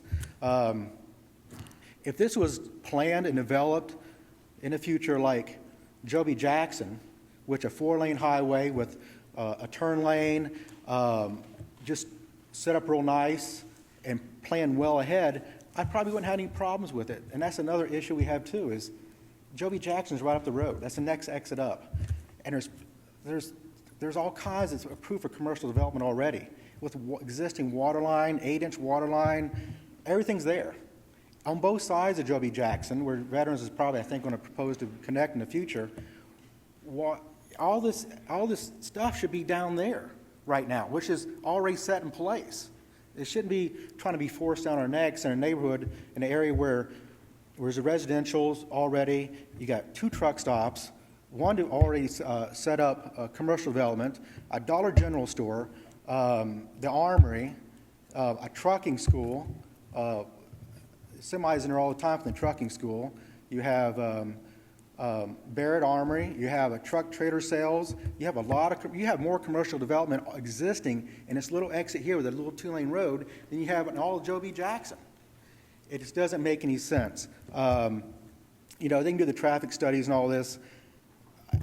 If you go down, just an average person go down and sit for a few minutes. I heard you guys discussing Rockvale and the little turn lane, and and we have as much traffic in 5 minutes as probably 99 has there all day long. And all you have to go down is just sit there and you'll see it. And this intersection needs to be rebuilt because you can see where it says Capitol Way and ramp. There's no clover leaf right there. So traffic has to turn. If you're coming from this direction from Davis Mills Road toward the ramp, you see a little curl right there? So everybody has to wait. It's not like they can just get off and on real easy. That whole interchange needs to be redesigned, and redesigned right now. And they're proposing in 2025. Let's see here. The water line was an issue that was already addressed. I don't think it was brought up how far that was, how many miles it was from Joby Jackson to this intersection here. And who pays, I think that was one of those things that he said they might. There was no guarantee on that. And then we got to talk about probably the final thing would be, if you've ever driven down our area on a clear day, even with a nice breeze, there's so much air pollution, that low air lying area, because the mountains are on south, the interstate's in a trough area, 2 truck stops, and everything settles in that little valley right there, even on a nice breezy day. And here they're proposing 2 major commercial developments at the same meeting on opposite sides of the interstate. It's just too early, too quick, too fast right now. I believe in jobs. I believe in progress. I accept that. Hickory Hollow was country farms there 30, 40 years ago, and now it's all developed. I'm not saying it's not going to happen. I'm just trying to say you have other areas that are already ready to go for commercial development and bring in jobs, and this place is not ready for it yet. And I'm not going to be the only one speaking here tonight. There's going to be a lot of people coming up and proposing their opposition to this, but just consider all these facts, that all these truck stops and how busy it really is there right now before you make a decision about this. And all the entrances that are going to be on Manchester Highway, because there's going to be entrances on Manchester Highway. We all know that. And then, of course, the fire thing. And like I said, there's no elevation plans to show that how much it's going to be seen. You're going to see commercial buildings from miles away because it's just not flat land. It's not flat land. So that's pretty much it. I thank you for your listening. Thank you. Thank you, Mr. Busby. Anyone else wish to speak?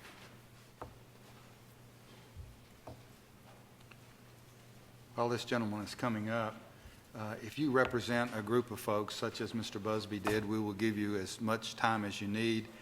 If you're representing yourself, if you could limit your comments to 3 minutes. Thank you. State your name, if you would, please. Edward Kilburn. I live at 111 Blue Ribbon Trail, which is the second house in south on Blue Ribbon Trail there. As the gentleman spoke, there is a rise. The whole neighborhood will see the tops, the backs, the sides, the trucks. The light will shine in. There is a beacon on a cell tower there. When the red one goes out for the aircraft, the white one stays on at night. It lights up our neighborhood. Every time it blinks, it lights up our house, indoors. You put whatever he's calling light industrial, you're going to have lights in the parking lot. You're going to have trucks in and out 24/7. Light industrial does not stop on weekends. That means all night, 50 feet away from the back of his house, there's going to be trucks driving around. It's not a good place for light industrial. Not long ago, it was put back as residential so that they could put a neighborhood in. The plans are out there with the housing development and everything. Now that they've got you that far, they're coming up and taking a step further. Residential to light industrial, huge jump. Way too big of a jump.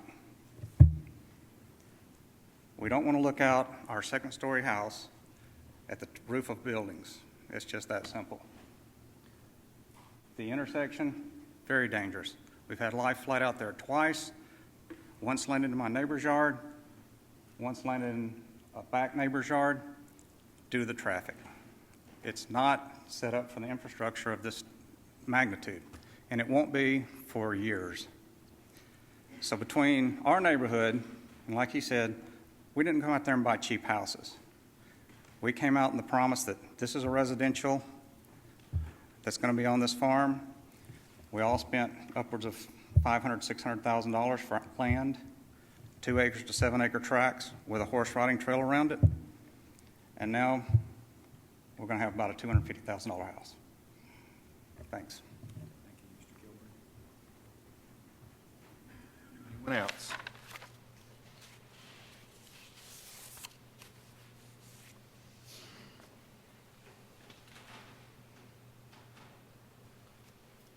Good evening. My name is Brian Bashir, and I live at 140 Blue Ribbon Trail, which is lot number 10. It's the bottom left of your screen here in the area. My property borders that, and I don't need to add to what everybody else has already said about our opposition to the development, but there are some things that are there that you can't see that concern me. Just about all of that property, from the Ingleston, the top of the ridge there, you can't see the hills, but there's two little hills in Manchester Highway right there. A lot of that water drains right through the back of my property. And while most of the time it's dry, when we get a good rain, it swells to like 40 feet wide. So that's one of the big concerns that I have. Also, with a development like that, the aesthetic quality of the subdivision, should the commission vote to approve the project, we would like consideration of at least a 150-foot buffer. And we'd like for it to be an all-season buffer, one that would really preserve the aesthetic quality of the subdivision. As well as what everyone else has said about the interchange as it is being inadequate, it's also in disrepair all the time. I mean, there's always, as you come off of 24, heading east, come over the bridge, I mean, it's like I almost have to have an all-terrain vehicle to get down the road there, the way it is now. And one thing that concerns me is entrance or egress onto Manchester Highway, especially if you're talking about tractor-trailer trucks, or, you know, we've talked a lot about light industrial development. I'm not sure I know what all that is, but I do know 18-wheelers go in warehouses. So Manchester Highway is very narrow, big drop-offs on each side. So about where the little corner is there on the middle piece of property, there's a little double dip. And if there's any kind of entrance or exit onto that property from the highway, and people are going 55 miles an hour, it's going to be hard for them to stop without some kind of something being done to the roadway. So, and that's all I have to say. Thank you very much. Anyone else?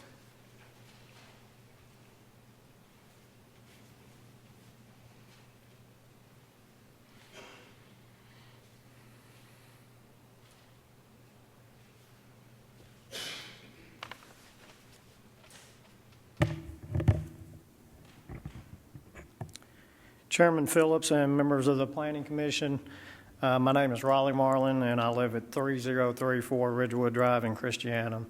That's Buchanan Estates is where I live at, and of course I have to travel Epps Mill all the time, so I see how busy it is, and I concur with the other neighbors that the infrastructure is not there currently right now, that there's numerous accidents at that interchange, and obviously, CUD saying that we don't have the water structure set up there, the infrastructure. So, but I'm speaking on behalf of Mount Carmel Baptist Church. And my family's had land across from the Ingleston land that's been in our estate for many years.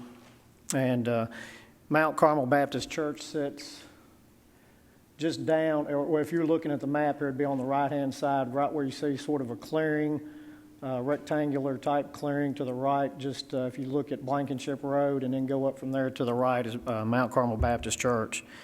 The congregation is opposed to the rezoning of the 187.78 acres from R15 and C2 to industrial. The church does not want to see warehouses, hotels, restaurants, and convenience stores across from our community church. We're asking the Planning Commission to deny the request to rezone the 187.78 acres from the applicants. Mount Carmel Baptist Church does not feel that industrial business would fit into the community where it's only rural farms, rural houses, and very upscale subdivision, which is Horseshoe Downs, Blue Ribbon. Now, we're not opposed to building similar things like that, like Horseshoe Downs across, fits into the community, but light industrial certainly does not fit into the community. As before mentioned, we do not feel the infrastructure is adequate on Epps Mill Road. to handle the added traffic. The two-lane bridge over the interstate and the two-lane Epsom Mill Road is just not adequate to handle all that traffic. Obviously, we have water issues, fire issues. I can't imagine anybody wanting to go out there and build, not having the waterway and the road infrastructure better. And obviously, it's already mentioned before, a good example of that, Joe B. Jackson. Joe B. Jackson. That's where you got the infrastructure at. That's a great example. You guys are tasked to plan, and I would hope that you think about this very seriously, because the infrastructure is not there at Epsom Mill Road. Joe B. Jackson, you've got to have something built similar to that if you're going to put any kind of infrastructure like what we're talking about. Because guess what? Mr. Huddleston said about the water. Well, there's a good chance there could be some hotels if that gets industrial. Hotels use a lot of water. So you need to seriously think about this. In closing, I'm submitting a petition from Mount Carmel Baptist Church opposed to the rezoning of the applicant's property from R15 and C2 to industrial. Thank you. Mr. Marlin, did you say your last name was Marlin? Yes, sir. Are you of any relation to Misty Marlin? Yes, sir. She called me. Where is her house on? They're located on Blankenship Road, just down on Blankenship Road. You'll see Blankenship, and then it makes a very tight 90-degree turn to the left, and their house is on the right there, right before the 90-degree turn. And that's my brother's property there. So. Thank you, Mr. Marlin.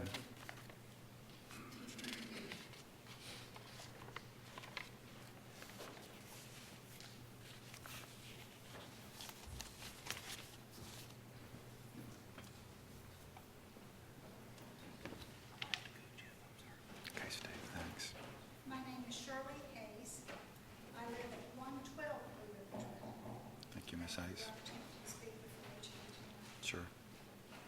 I will concur with those who have spoken in opposition of this plan for the reasons that they have given, and I will try not to repeat. Forgive me if I do. But I do have a few things to add. I have been in real estate for 26 years. I have seen the growth and development of this county since the early 80s, when we could roll up the sidewalks at 6 o'clock, to what it is now. And for those of you who have seen that and witnessed these changes with me, then you know that there are times when growth is not prepared for the expeditious development of certain areas, which this appears to be one of those instances.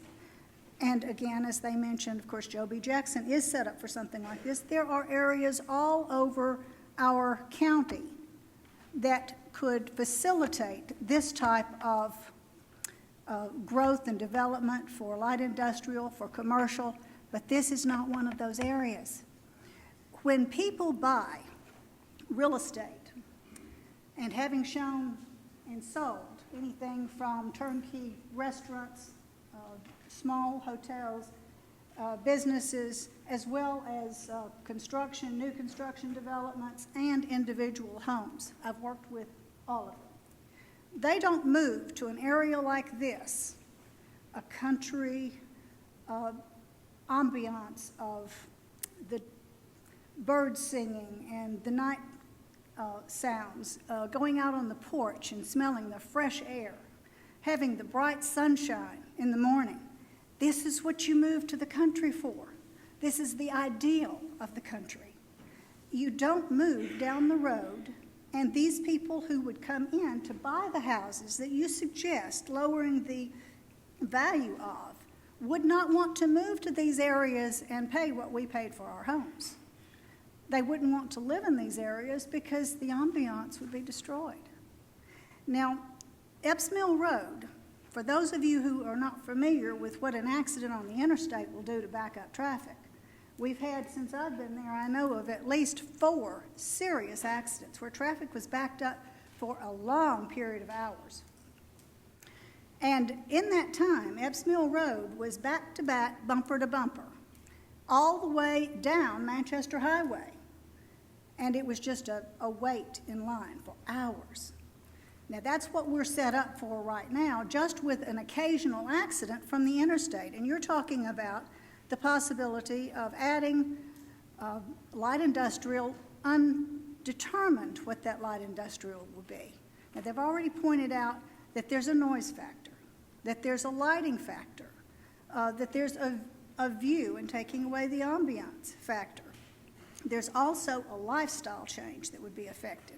For those of us who choose to stay there, I have no intention of moving to accommodate someone else's profitable benefit of changing their land to gain in order to have industrial, light industrial. Yes, they're going to benefit. They can move, they'll take their money and they'll profit, and they'll go on. The rest of us are left with the debris of that transaction when there are so many other places that these people could go. And we also don't know at what point this change is going to take place. So let's just say we don't get the Fairfield Marriott. We get the Hotel 8. We've got to look at what the desirable element is going to be brought to our area. Those people who are coming along in transit that might not be to our best advantage, that are going to be thrown into our environment. The other thing we've got to consider is our particular subdivision has a horse trail around it. And I do not have horses, but we have several families who do. And they have built expensive horse barns. Now, horses have a different hearing pitch. So for the noise level, that's going to affect the horse as well. Of course, the dogs and the cats and everybody all the animals that are on that pitch. But horses, this is where they live. And these people have a great investment in their horse barns and their horses and their lifestyle, and that's all going to change. And nobody's going to ask the horse, but I know he'd be opposed to it. Now, you've also got to consider, of course, what they said about the water is true. Now, if you've ever been in a home or a hotel where the water pressure was low trying to take a shower, well, they can talk all day long about how that's not going to be a problem. But once it's a problem, who are we going to have to really fix it? That's going to affect us too. So please take these things into consideration. We've got so many opportunities for Murfreesboro and Rutherford County to grow and progress without coming to an area that's going to lower the lifestyle standards and lower the property value of a subdivision that was developed with the intention of people who want that higher end lifestyle and the ambiance of the country. And I thank you.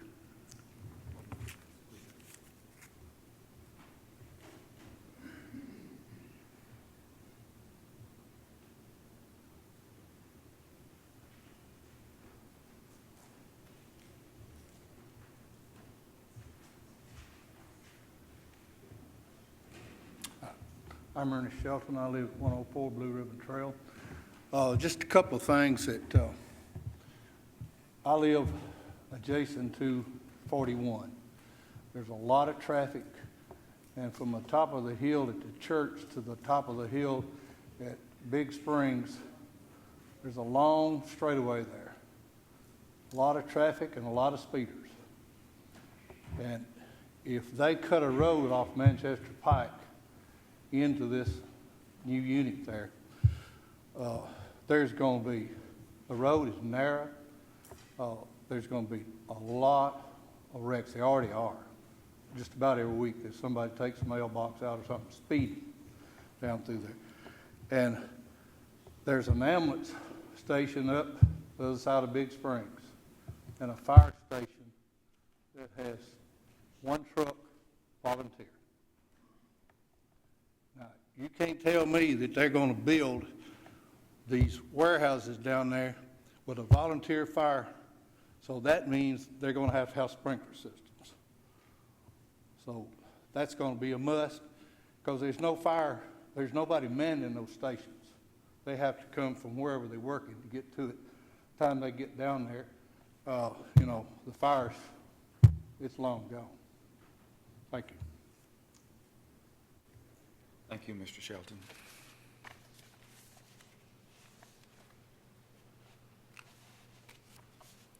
Anyone else wish to speak for or against this request?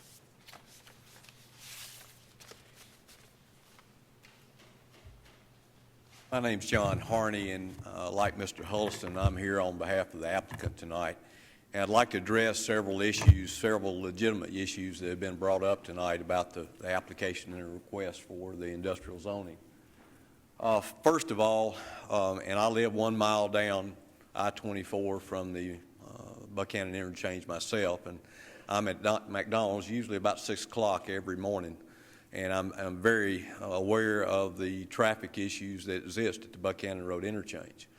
One of the possibilities in this rezoning is the ability to increase and enhance the state's attitude about immediately doing something about improving this interchange. I was involved with several of the projects that have happened on the Joby Jackson interchange. We originally put all those properties together to bring that about. And believe it or not, that amount of property being available out there contiguous has greatly shrunk from what it was 3 or 4 years ago. For example, with the Amazon project, the state, through industrial road access funds and also the fast track funds, is providing almost $4 million worth of infrastructure improvement that's being utilized at Joby Jackson in conjunction with that. Same thing happened similarly when NHK came. We're not proposing to build any industrial buildings there without adequate services of every kind. They won't come. If there's not adequate water service there from a sprinkler system standpoint, we've talked with CUD, we've talked with them about the possibility of upgrading the lines from Joby Jackson all the way up Manchester Highway. Again, that money can be accessed through fast track funds with the state, but you've got to show them a user. These days around the country, all the states are after jobs and are willing to invest in those jobs in the way of improving infrastructure, facilities to attract those jobs. If we get the zoning there, site selection consultants are usually the people that go around the country and search out sites for new industry, new construction of this kind. They will not put any sites on their list that aren't already zoned. Now, that's just one step in a long, long list of things they've got to investigate. But if we have the basic zoning there in place, then it does give us to have an opportunity for a look-see by someone that we can sit down and start working out the issues that could very well create funds from the state, not the county taxpayers, but funds from the state, and some investment by the developer and sometimes from the actual user to hopefully maybe revamp the Buchanan Interchange, not 25 years from now or 15 years from now, but maybe 3 or 4 years from now if someone comes that's a legitimate user. Upgrade the infrastructure, upgrade the interchange. Now, I've talked to Mr. Engelson about the setback situation with Horseshoe Downs, and I think what he would be willing to offer up would be a 100-foot green space buffer setback from Horseshoe Downs boundary line, and probably a 300-foot setback on any structures. So you're backing these buildings up. We can't say today what buildings will be there or if they will be something down that far at that end of the property. I can't see anybody not wanting to make complete use out of the new industrial access road that the state's building now. The only time I think anyone would want to access Manchester Highway would be in an event of an emergency situation or a back door when you have a wreck, or like the lady talked about. I've witnessed a lot of backups on I-24, not necessarily from Buchanan Road, but even up Joby Jackson, even back up close to Murfreesboro. But the Planning Commission, all of you are going to have the chance to look at every aspect of this if we bring a user. If it doesn't meet the needed infrastructure, be it traffic improvements, be it utility improvements, you have the right to turn it down. But it does give us an opportunity to see what can be brought to this interchange that can improve a lot of the issues that exist out there now, and at the same time bring additional jobs to Rutherford County. But until we've got zoning, we don't even get a bite at the apple to examine that. So I would hope you would consider this A lot of answers have to be made before anybody can build anything. We understand that, but we think this is the first step in trying to work toward that goal, which could improve a lot of issues that exist there today. Questions for Mr. Harney while he's up here? John, I've had several calls, 5, 6, in opposition. You talked about the buffer. There's some Century Farms across on 41, and there's some homes down through there. And you talked about the buffer that one gentleman asked for, a 150-foot buffer to the lower southern part right here. Correct. Okay. Is there potential for a buffer all the way down 41, maybe a vegetative buffer, tall trees, and no access except for emergency on 41, and low-profile buildings that close to those subdivisions, massive buildings toward the front of it?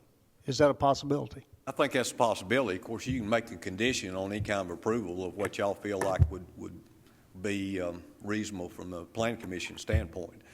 We specifically looked at the Blue Ribbon Estate situation. That's the reason we talked about the buffer along them. But I think, I can't speak for the property owner, but he's here. I think, he would certainly entertain something. Certainly, you've got a right to put any kind of condition you want as to what kind of approval you'd be willing to give. Okay, if there was approval now, I see it's pretty clear cut. There's not much there right now, right, between the subdivision and the property we're looking at. Fence line. Just a fence line. Uh-huh. Okay, and we're several years down to having water and having infrastructure, if it is approved tonight. But if it is approved, if it were to be approved, be a good time to start the vegetative growth and not wait until the business are coming. Understand that. So the people would be buffered, and it'll take a lot of buffering if it is approved.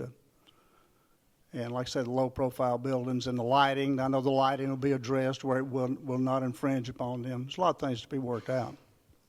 Now, one thing that, and correct me, Mr. Massey, if I'm wrong, but because most anything that goes here would have to have access to the City of Murfreesboro sewer, then it will have to meet all the City of Murfreesboro site design guidelines, which, for example, I think it's like 1/2 lumen spillover is all that's allowed at property lines under the city's ordinance. Now, I don't know about the county's ordinance, but there are a lot of things that have to be addressed along those guidelines that prevent light spillage, amount of decibels that are allowed at property lines produced by any noise factors, and, of course, whatever buffering that you as a planning commission put as a condition on the property.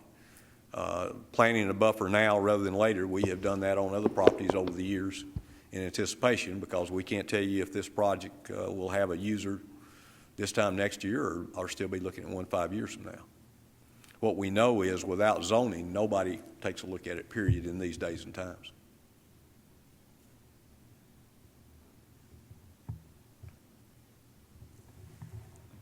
Thank you.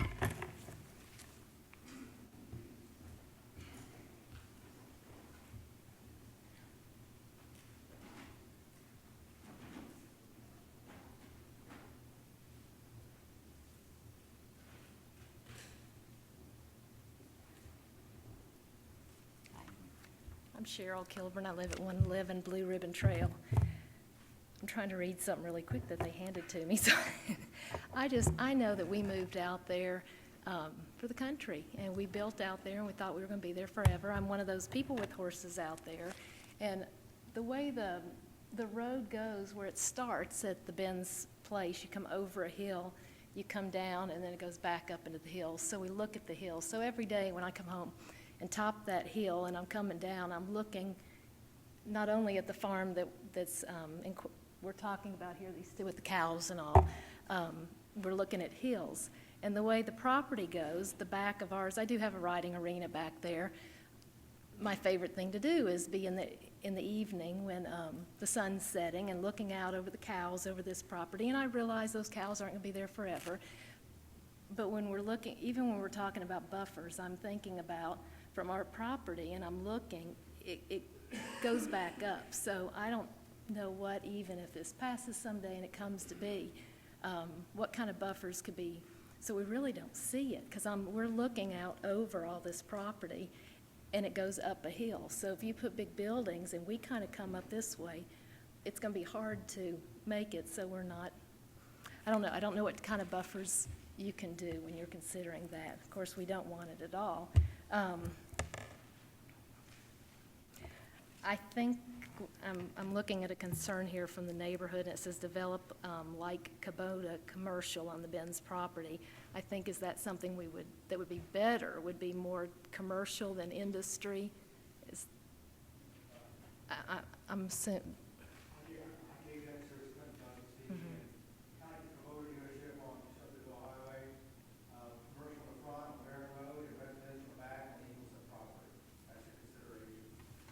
Yeah. I think everybody's biggest concern is this is residential, and a subdivision we knew a subdivision was supposed to go in there, and it was in the works, and to go from that to industry is a huge change. We always knew commercial would come out there, and it would be on Joe B. Jackson, but we didn't know it would be, they'd come around Manchester Highway, and it would be in our backyard. And there's just a lot of pretty farms out there, and it's a pretty area, and I think it's a big concern. Thanks. Thank you, Ms. Gilman.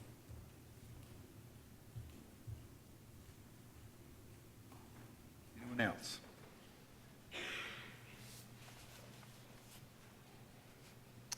Seeing no one else, I'll declare the public hearing closed, and the commission is open for discussion.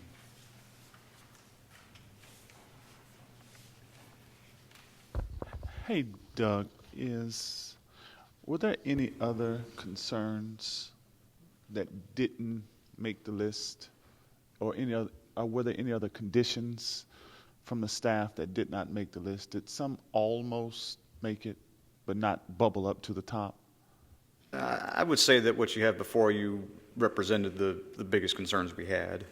I know that there have been several raised here tonight, but I think the biggest concern that we had as staff was Epps Mill Road and the condition of the interchange. So I think what you have here is a pretty fair assessment of how staff felt about the project. The dilemma you have is if you zone it now, that may bring the infrastructure that's needed, but it's not there currently, and that's what you have to decide what's appropriate.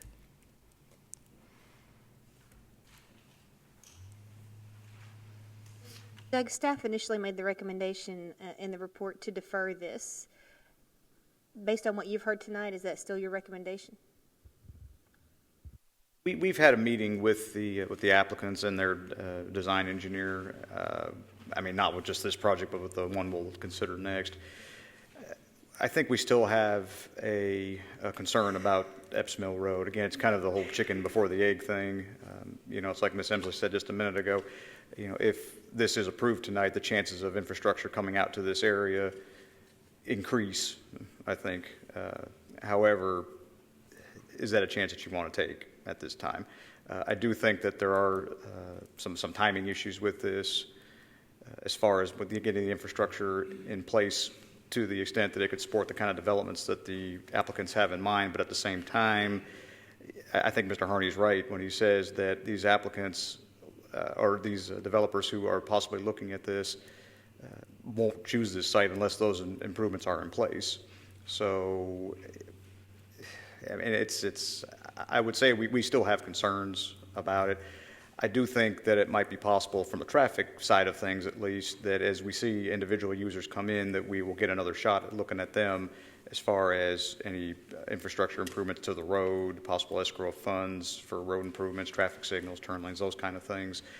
I think there's some very valid points that the people from the area have made regarding the lighting, regarding of course, drainage is something we always take very seriously with any project that we look at. The reason, and I understand that they've got some concerns with Manchester Pike. I think what we were looking at it, we weren't looking at it as a standpoint that we would want to see most of the traffic using Manchester Pike. I think from a planning standpoint, we were looking at it more from the lines of it'd be good to have a secondary access into the property just for, circulate, even emergency purposes, those kind of things. But as far as the noise, the site lighting, those kind of things, I think a lot of that, at least to a certain extent, can be alleviated with the proper design of the project. It'd be my anticipation that a lot of the development to start would probably be located closer to the interchange and probably spread down as time went on.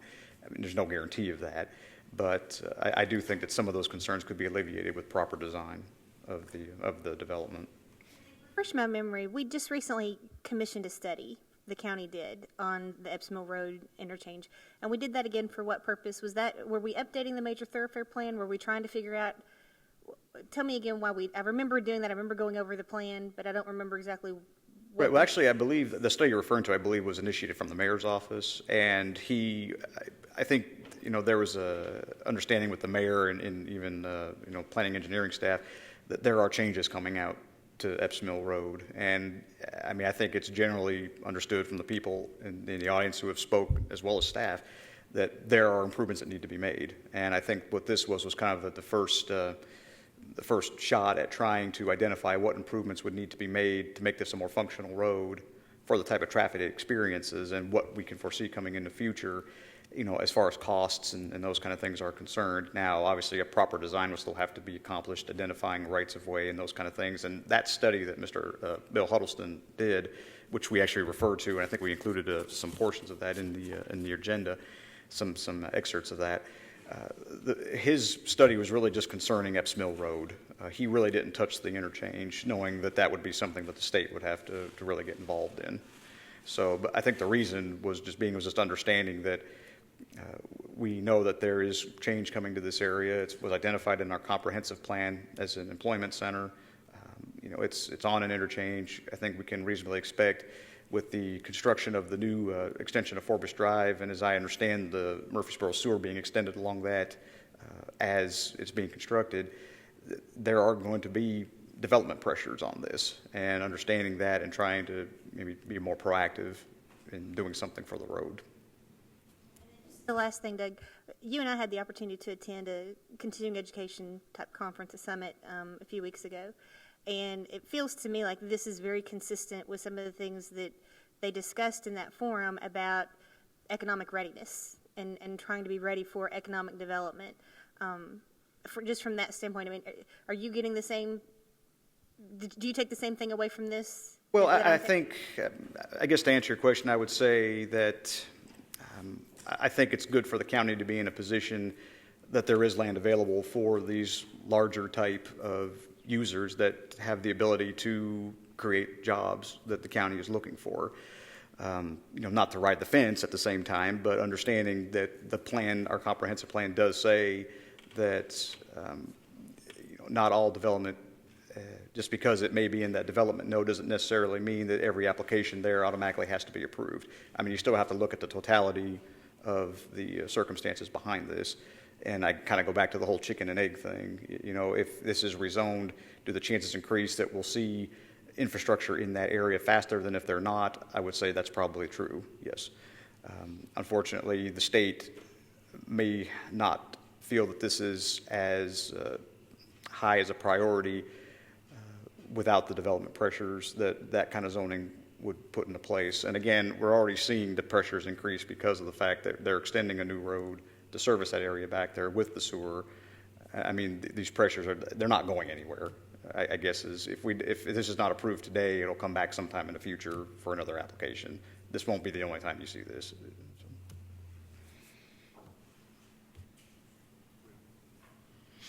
I'm very concerned and very worried about is the other side of the new road going to be the extension of Forbes Drive? Is it whatever it's called, replaces Miller Lane? The state batted around how to get back there for several years now. It's only a few hundred feet from the ramps of Epps Mill Interchange, and I don't see that as being a sufficient road to handle some major tenant or major development back there, some job center that has 1,000 jobs or something like that. I mean, there's no stacking distance there at all. We'd never approve a big development 150 feet or 100 feet or however far it is from the end of the ramps that would have a major intersection with lights, a turn signalization and all. That road needs to be farther back to allow more stacking in the direction from the interstate, it appears to me, just my instinct feels like that road's being built to handle what's there now, the Barrett Manufacturing, the trailer place, and a couple of other places out there. And if we were looking at zoning 10 acres this or 20 acres this, I'd have a lot better comfort level with that road being able to handle that much traffic coming or going. But there could be something huge go right there, and we're trying to get them all off and on that interstate within that little short amount of stacking distance there is just a nightmare, an accident waiting to happen. And I definitely don't want to put them on the Manchester Highway.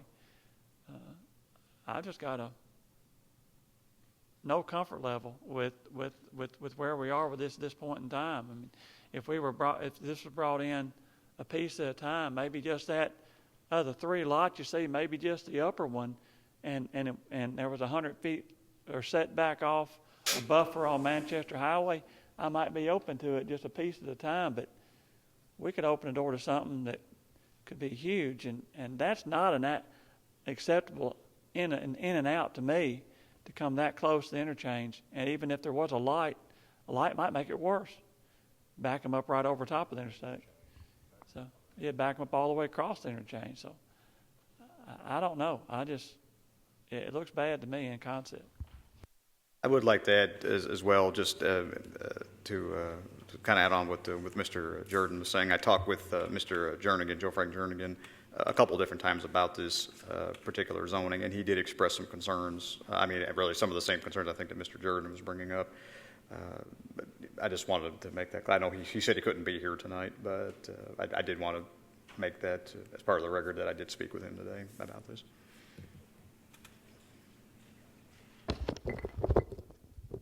All right, let me just make sure I understand what our duty is for tonight. We are asked for a rezoning request. We know the infrastructure is not there. The applicant knows the infrastructure is not there. Certainly there's concerns with the neighboring subdivisions. And the question is, which is what Doug's issue is, the chicken or the egg, do you approve it, which then gives political power for those to try and expedite the Epps Road improvements between now and the proposed 2026 to 2035 program. I would agree with Doug that this is a interstate frontage location. The intersection is horrendous in terms of the adequate design to get to this property. But until we approve it or approve the rezoning, it could sit like this for years and years. And Will, to talk about your concerns that you just mentioned, this then, by getting it approved, then they have an opportunity to go to the drawing board and totally, through design, figure out the problems, right? I mean, my opinion is we need to approve it.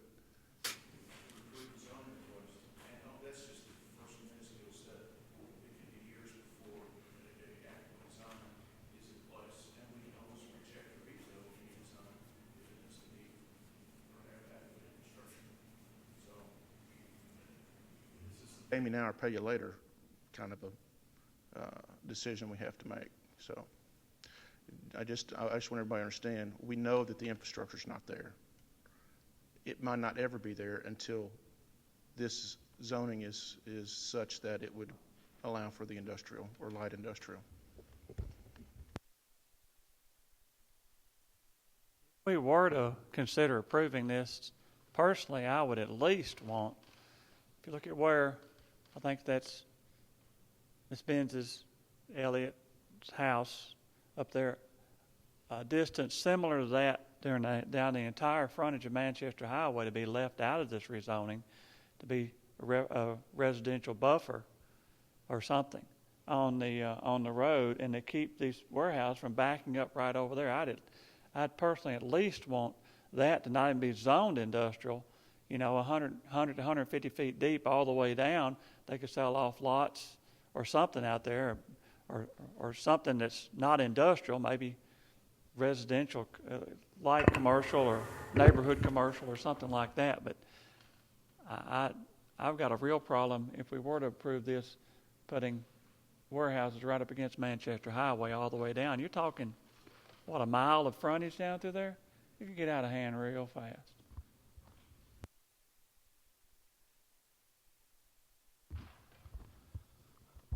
Not that we're through with discussion, but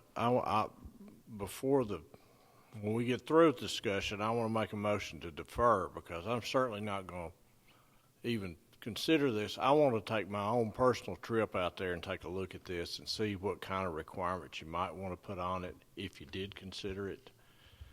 And you want to think that if we did consider approving it, that the infrastructure would come. I think it probably would, but harder to approve something when you don't know what's coming and you don't have an exact plan. So at some point, I'm going to make a motion that we defer it for a month.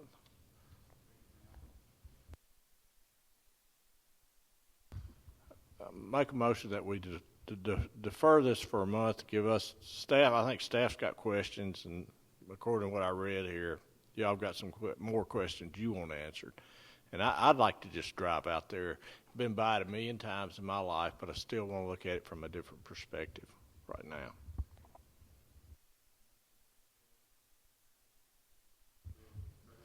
$30 days.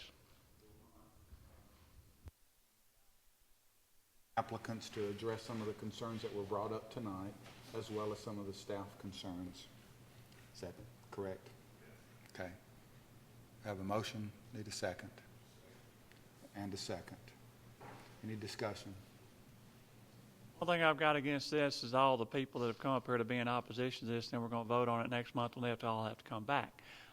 Would we have another public hearing or open this up to let the neighbors speak again at that point in time? And I hate to keep jerking these people around. They came tonight to try and get some piece of this, and I'm fine with deferring it, but I mean, that's really up to you at that point. If you'd like to have another public hearing, we certainly can. You wouldn't be required to, but you can certainly do that. above and beyond whatever the requirements are.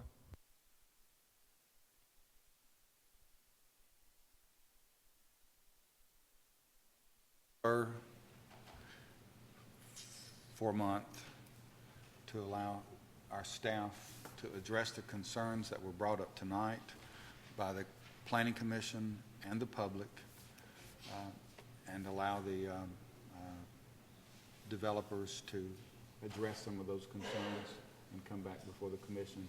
Does that make sense? Yes. Okay. Any other comments? All those in favor of the motion, please say aye. Aye. Any opposition? The motion carries. Thank you.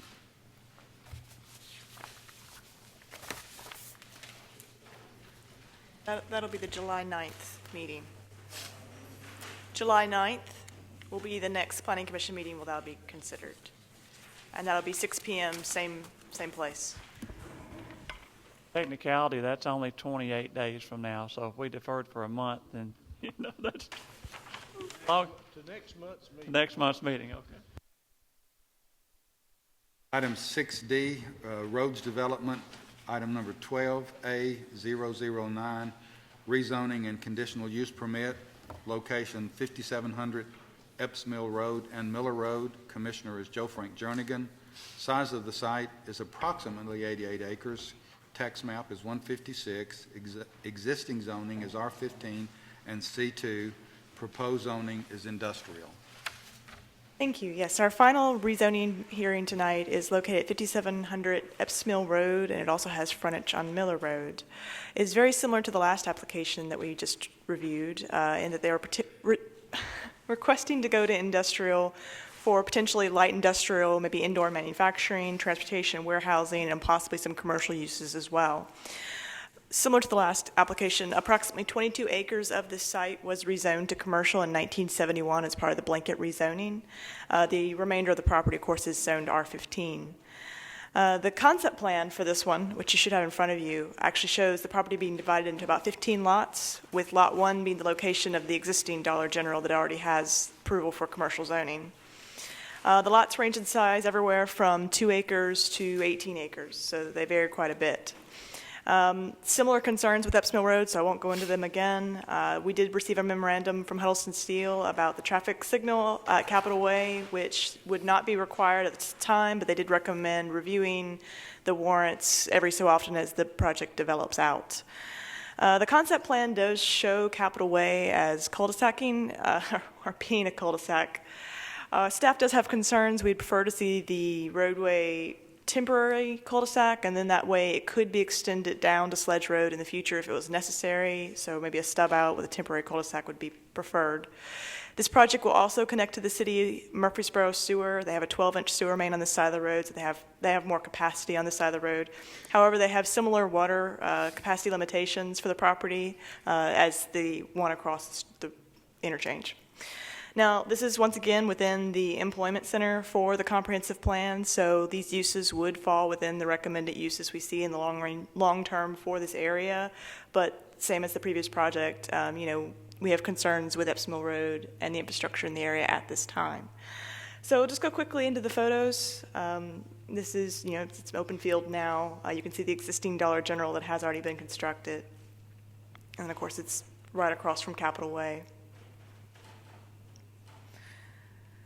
And then you kind of see the interstate in the background there. This picture is taken the opposite direction, looking at Dollar General, just to show you where it would be on Miller Road, which is, a county road at this time. And the applicants are present, and I'll be happy to answer any questions. Yeah.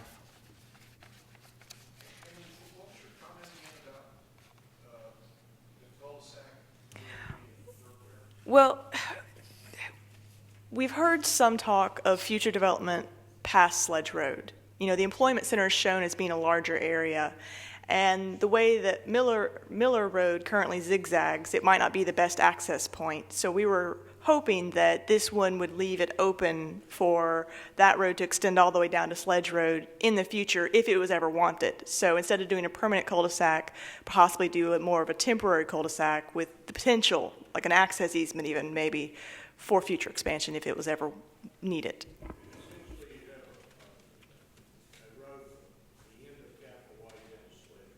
Possibly. Just have the possibility for it if it was ever needed. Because we have seen some property on Miller Road previously, maybe about 3 or 4 years ago, and that would give them a different access point as well.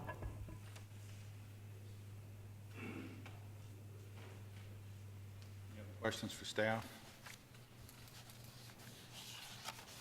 At this time, we'll declare the public hearing open. And would the applicant please come forward? And we'll hear from the applicant first.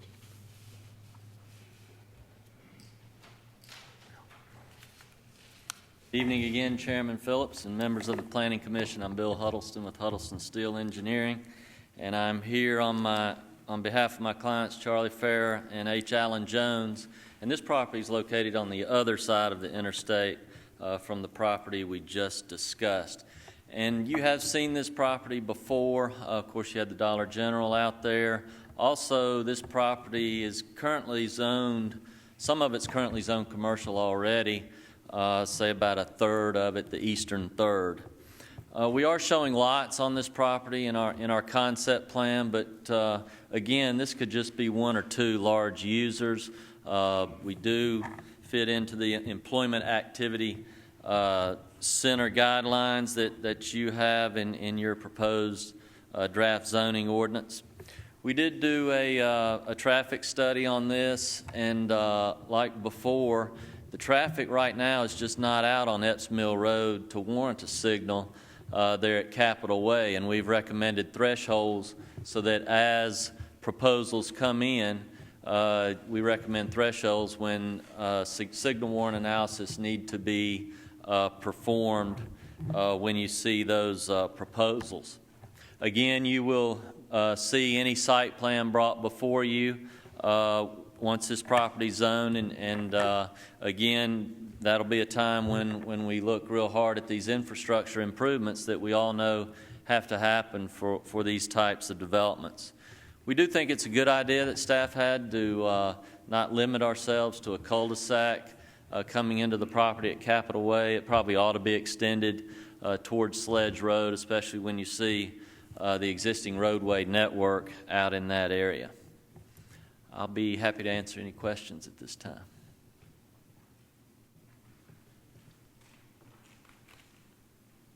One thing I like about, I'm familiar with the property, came by the other day. It is level, and do you have any drainage issues on it? We don't have any drainage issues other than we'll be draining to the existing drainage way to the west. We do have to deal with some floodplain there, and we'll be adhering to the county's floodplain regulations. As you know, we are now under new stormwater quality improvements, so anything we do along with this development, we'll have to retain water and do things that will make sure that we don't pollute the existing waterway on the west side of our property.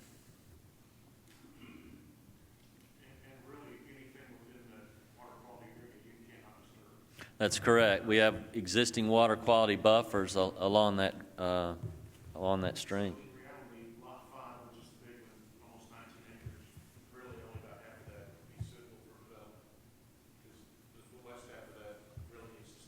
That is correct, and it will.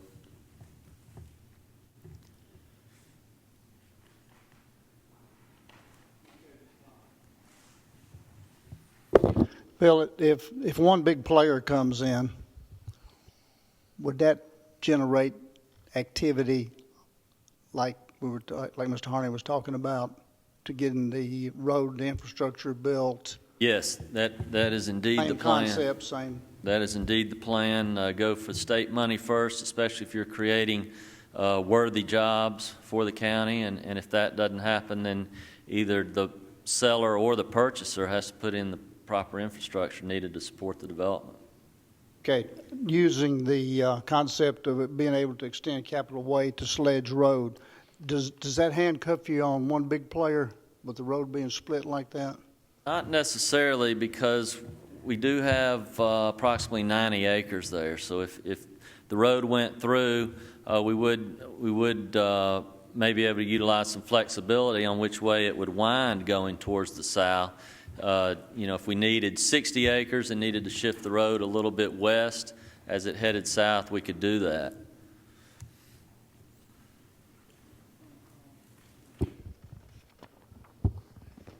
Anticipate putting in Capitol Way until you have a buyer or buyers? I mean, are you going to immediately start? Our intention is not to build any part of Capitol Way hoping to get individual lot purchasers out there. We would want to try to market it for larger users first, and then, depending on what users do want to locate there, then we would look at how much to extend Capitol Way. But we would not propose to do that right off the bat.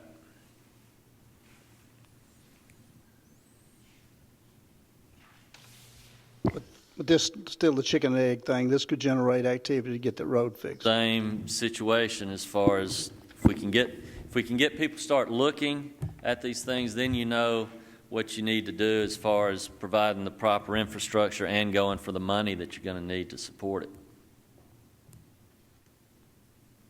The problem is you just can't get anybody to look at it if it's not zoned.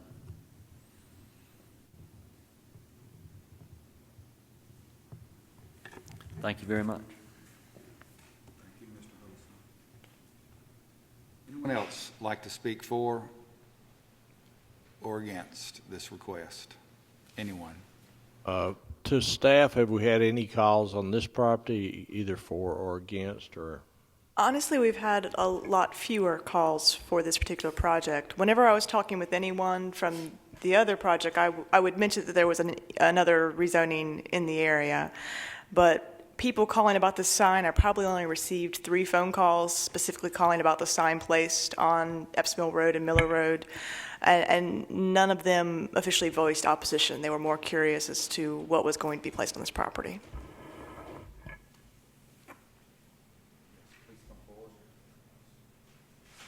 How are we with water? CUD, I noticed. As far as water on this side of the interstate, we do have a little more availability, but it is still limited to a large user. The hydrants we have out there existing, we did some flow testing on Capitol Way, do meet the county standards, but as a lot of this area is required to meet the city of Murfreesboro standards too, they do not meet that of 1,000 gallons a minute. They're running about 900 gallons a minute. So there are some limitations over here too that we would have to look at for any large users or anything like that coming in there.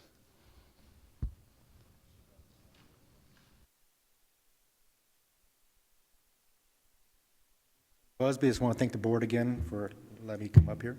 I'm actually not opposed to this project, to be honest with you, because it's a flat area. It's all got a commercial development on the other side of the road, and there's not a lot of residentials on the borders of it. Now there is a large community at the end of Epps Mill. You can barely see the tip of it up this way, so there is a lot of traffic. If this is rezoned, you need to consider the improvements to the Epps Mill because it's still a 2-lane country road. You got a lot of residential people taking their kids in the morning to school. They go over the interchange. They go to Buchanan Elementary, which is on Manchester Pike. This side is set up for it. This is really not an issue, unlike ours, where it could be more like both a commercial and a residential. I think the Capitol Way thing, I think it's a good idea. I'm still concerned about the water, like you mentioned earlier, and the redesign of Epps Mill Road. And if it helps to get the funds from the state to improve the intersection and maybe expedite it, but all these words I keep hearing about that money are if, possibly, there's no guarantee. I mean, they keep saying that. It's like when I hear the convention center in Nashville, oh, guarantee bringing jobs. Yeah, it brought jobs, but they hired most of them from out of the state. I mean, I'm just saying that if they came up with a letter saying the state is definitely going to put these funds in for 2015 or 2018, then but they could approve this commercial, both sides here, approve a commercial, and as soon as the county commission approves it within, I don't know the deadline, they can be coming up to you guys and saying, I want to start building. And the interchange isn't ready yet, but it's zone commercial. You've already started stepping those stones, and next thing you know, it's going to be like a commercial case and lane over there with all the headache and too many things in one spot and not planned out right, like Joe B. Jackson. I love jobs, but all I'm saying is I'm not going to hurt progress. I'm just saying for this project here also, I hope it was as well thought out as Joe B. Jackson is, because the south side of Joe B. Jackson, the west side of Joe B. Jackson is wide open, and that could be developed and commercialized and jobs created there, but they keep saying jobs, jobs, jobs here. So I guess what I'm saying is don't depend on that state funds, because I've heard that story before from the state, and the next thing you know, you guys are going to be spending money building fire stations and things like that and having to raise taxes for all these infrastructure things, all these promises. So, but this one here is actually a good little location for commercial, except for the interchange and things. Thank you. Thank you. Anyone else like to speak?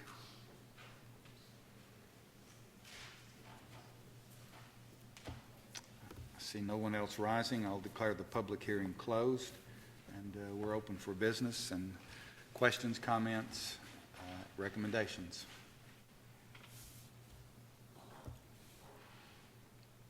If we had a large let's say they sold it all to one or two large end users. And I mean, when the site plan comes back up and we have better idea of the traffic, then we can deal with the Epps Road and the interchange issue at that time. And this is more or less a marketing thing. Well, I mean, I think you could say that to an extent that it is, yes. Now, as far as... Can we? That's the question I'm asking you. I mean, I think you would be able to make requirements as far as right-of-way dedication, possible escrow funds for Epps Mill Road, even Miller Lane, or Miller Road, rather. I think you can do that. Now, as far as the actual interchange is concerned, I mean, I don't know if there's really anything that you can do on that regard. I mean, I think that's still going to have to be the state that really gets involved with that and comes back and does the recommended design changes and construction of that. But I do think that as far as right-of-way dedication, those kind of things, even the possibility of looking at signalization of Capitol Way, I do think that you have some leeway there. Doug, there was another truck stop on the opposite side of Epps Mill. Is that still in the works? As you recall, that plan, zoning. right? I mean, the zoning was approved. You're talking right there on the corner of Capitol Way, right across the street. The zoning was approved. The site plan came before you a couple years ago. It was approved. Then it came back last year to be renewed because basically its time had expired. Its approval had expired. And after much discussion regarding maybe some possible design changes, you may recall some of that, and even some discussion of the actual interchange with Capitol Way, ultimately you did approve it again. Now, since that time, they have not submitted any revised plans. They have not come in for permits. I don't think as far as I know, no grading's been done out there. So we're not really sure if that's going to happen or when. So we're not sure where that is at this point. And an approved site plan is good for how long? 12 months, sir. 12 months. And we're 7 or 8 months in at least anyway. Yeah, I think so. It was summer last year. I don't remember exactly the date, but it seemed like it was summer last year when we last saw that. I will say I like this site a lot better than the other one. It doesn't have all that frontage on a major highway that's right across from residentially zoned. It's a good distance from the interchange itself. Capitol Ways, is going to be a player. There'll be a light there at some point in time. We're luckily enough to be able to get that Dollar General scooted over where it can access that. And I don't have much heartburn about this one. The other one concerned me a lot, but this piece of property here looks to me like a pretty good fit. That was the Wilco truck stop Yes, on sir. Epps and Capitol Way, and we approved that on August 22nd. So they've got about 2 more months in their current approval. And we've had no contact from them really since, I dare say, since that last time it was approved. Because you remember it originally came to us in June or July, and then it was deferred for a couple meetings. And so ultimately, like you said, it was approved, I think you said August, I think is what I heard you say. So since then, I don't think we've heard much out of them that I can recall.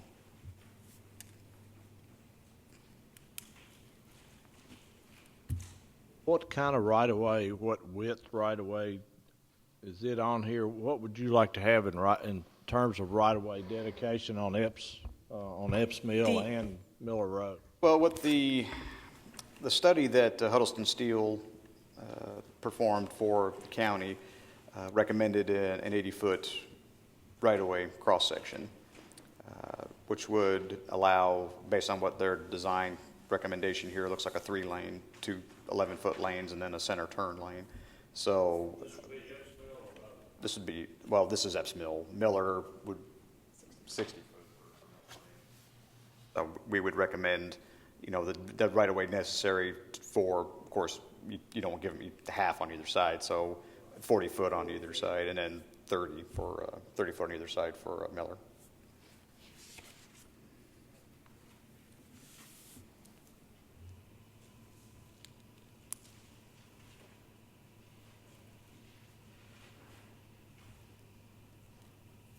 I'm with Will. I really like the site. I know it's level. I was by it the other day. I'm going to make a motion to approve subject to the right-of-way width that we just discussed being 40 feet. I think that's what you said on Epps Mill.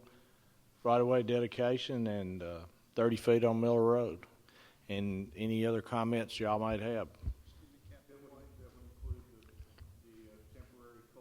That would include the temporary cul-de-sac where Capitol Way could be extended, and I think we know that's not a problem with with the developer. And we have a list of 4 recommended conditions we had placed in the staff report: the right-of-way, the capital way extension.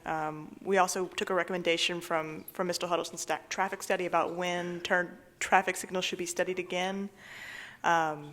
And also a condition in there about, each development would have to do studies and possibly escrow funds towards improvements if needed. My motion is subject to all staff comments then. Second. Other discussion? All those in favor, please say aye. Any opposed? Motion carries.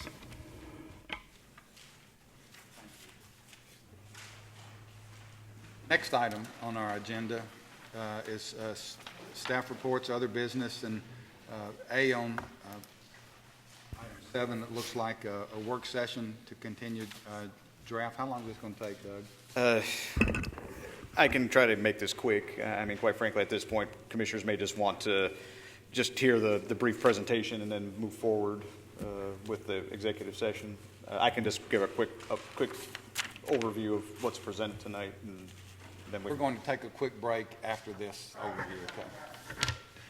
Okay, just quickly, at our last work session we had for the zoning, the Planning Commission asked us to take a look at looking at some additional options for planned developments. I'll go ahead and just deal with that one first, because I think it's a little more straightforward.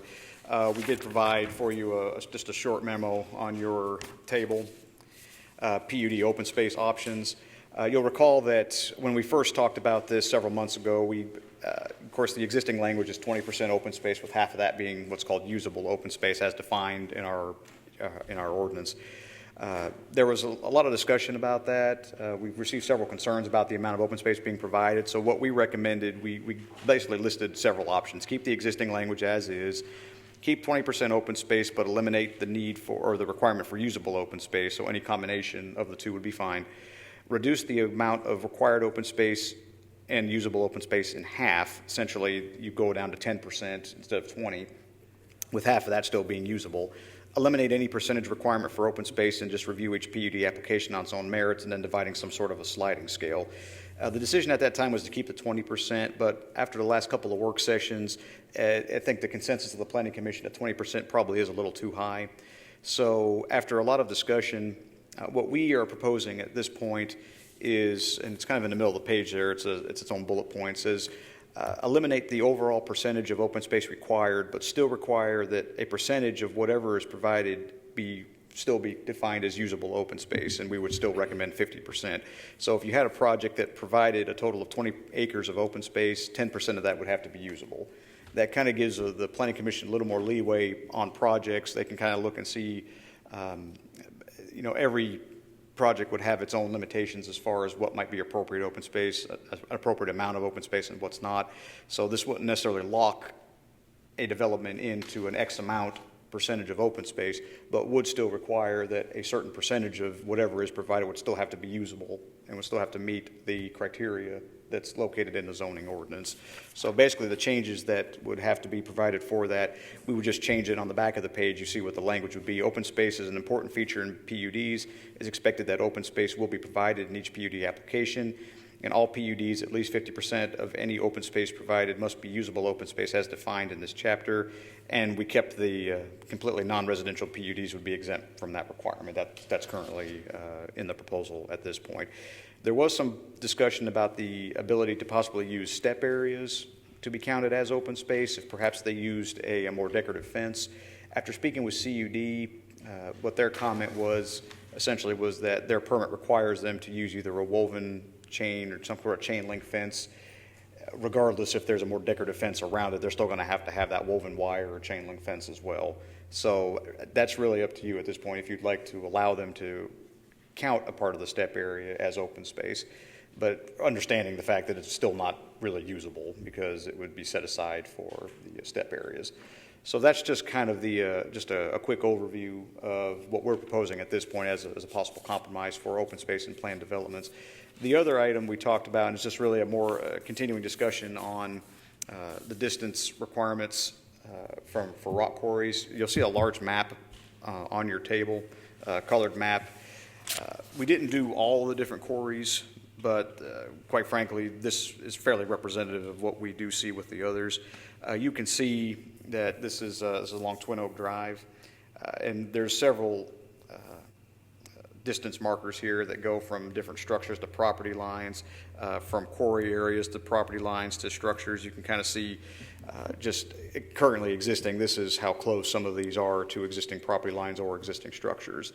We also have a couple of the red lines in there you can see go to the different high schools. The high school and the middle school. Oh, I'm sorry, they're both in high school. One to Daniel McKee Alternative School. There's a couple there on the south side of the property. And also you can kind of see some existing distances from some of the quarried areas to the Baskin Brook plan development that's located in the city. So I'm hoping that's responsive to what you were asking for. We also provided a smaller 8.5 by 11, kind of showing you just some possible, what kind of the distances from existing schools that you would look at, especially in relation to that one quarry on Twin Oak Drive. Kind of shows you the distances and shows you also those highlighted parcels in yellow, those that are currently within 1,500 feet. So I mean, at this point, I think this is kind of what you were asking for, as we understood it at least, and we'll be happy to answer any questions at this point, or we can just continue on discussion. Yes, sir.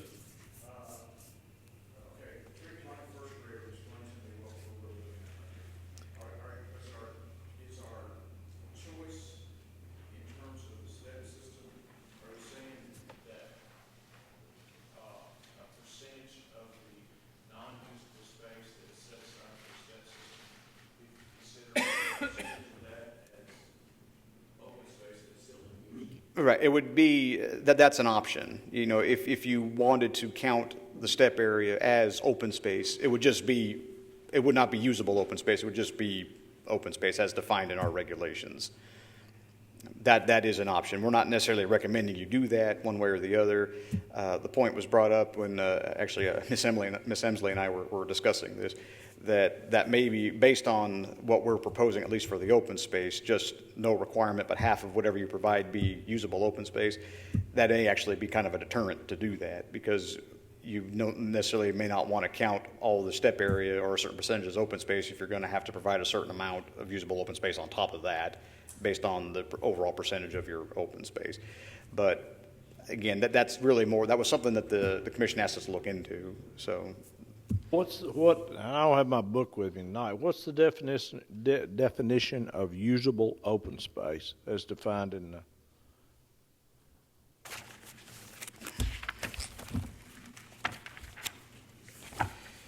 I assume the PUD, the association of the PUD holds title to this. Yes, it would be a homeowner association type situation, yes, sir. Usable open space is currently defined as an area within the boundaries of a development that are designated, set aside, and maintained for either active or passive recreation or both, available and accessible for use and enjoyment by all the residents of the development.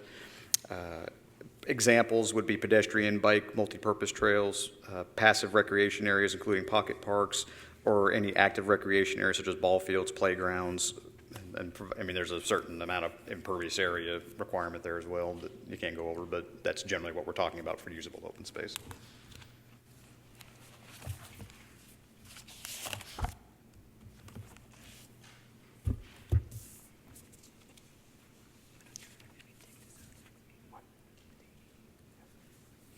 If it's possible, I know we've considered it a lot tonight, and we still have some more business to take care of. If you'd like, now that we've given you kind of a brief overview of this, at this point, we have advertised another work session for the day meeting. Now, currently, as I understand it, we don't have any other business to consider at our day meeting. We didn't really receive any plats or site plans, so this really would be the only item that we'd be considering at that time. If you'd like, you can just kind of take these things under advisement and then be more prepared to discuss them at our next day meeting. We'll have plenty of time to discuss these things at that time. That's just as an option. If you'd like to discuss it today, we're more than happy to do that, but we do know that there are some more matters for the Planning Commission to discuss tonight. take this under advisement, and our next day meeting is scheduled 2 weeks from today, I believe it is. What is it? June 25th, Monday? Monday, June 25th, 9 a.m. As we understand it, the second commission meeting to approve the budget will actually be that Friday, so we shouldn't have to move our meeting date for any reason. I know the last couple of years we've had to do that, but I don't think we have to do that this year. One quick announcement, all of the rezonings that were approved tonight go before the full county commission in August, and I believe that's August the 19th, if I'm not mistaken, at 6 p.m. 16th. I am mistaken then. August 16th at 6 p.m. That'll be on a Sunday. I don't think we'll have many people at that one.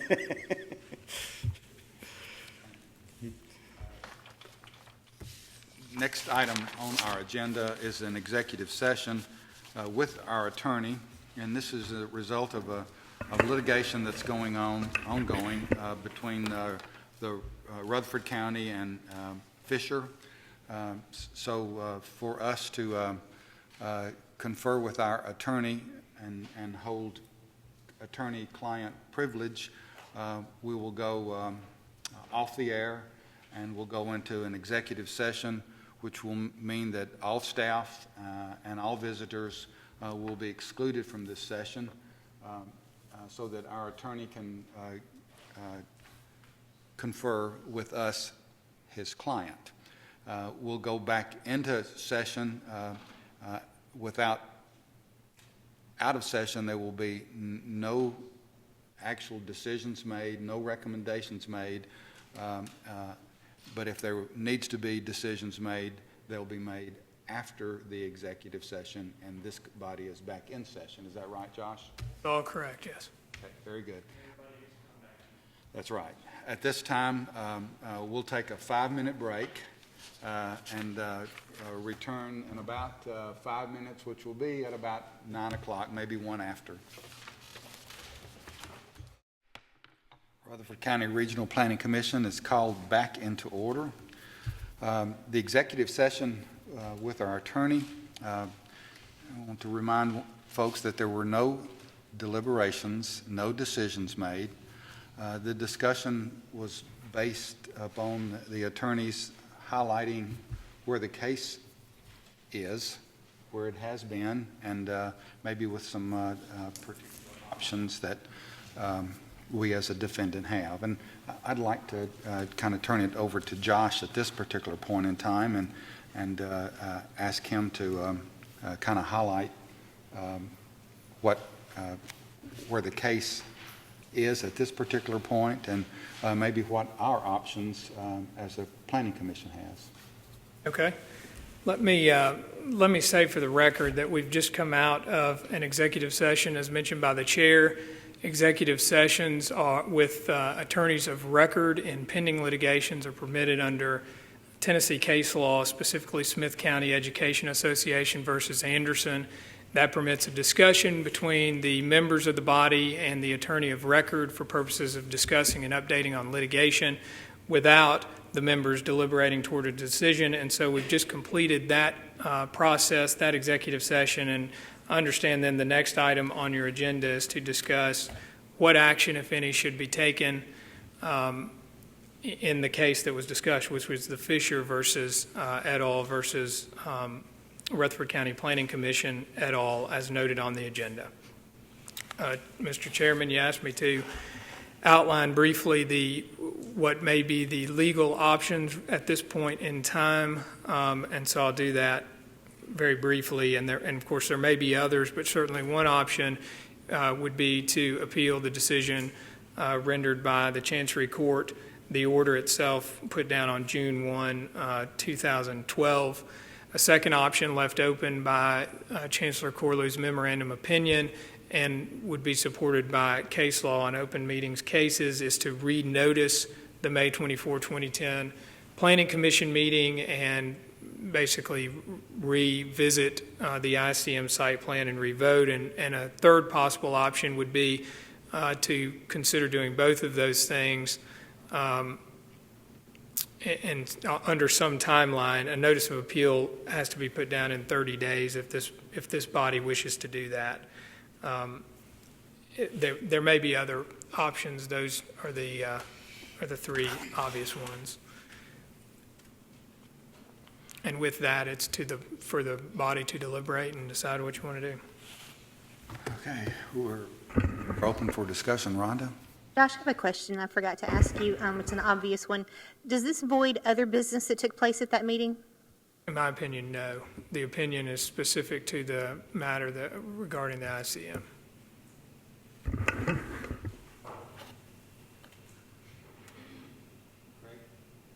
Josh, Judge Corlow's decision, it was not adequately advertised. Now, to adequately advertise, if we did repost, what would be adequately advertised? Okay. I don't have an independent personal opinion about that and can't answer that question except with reference perhaps to the court's memorandum opinion.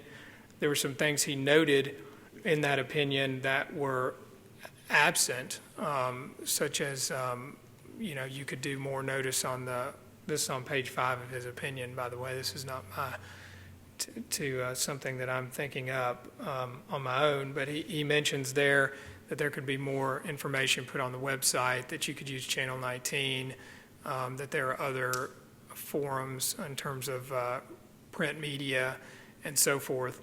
But the opinion's not specific about what exactly would be required to meet the notice requirement. And so in the end, I can't tell you with certainty what the notice would need to be. It would need to be something more than the prior notice.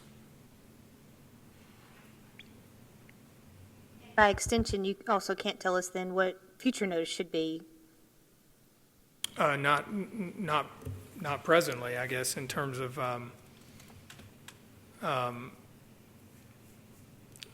Talking about for all planning commission matters. We don't know what sufficient notice is. Right. Not clearly.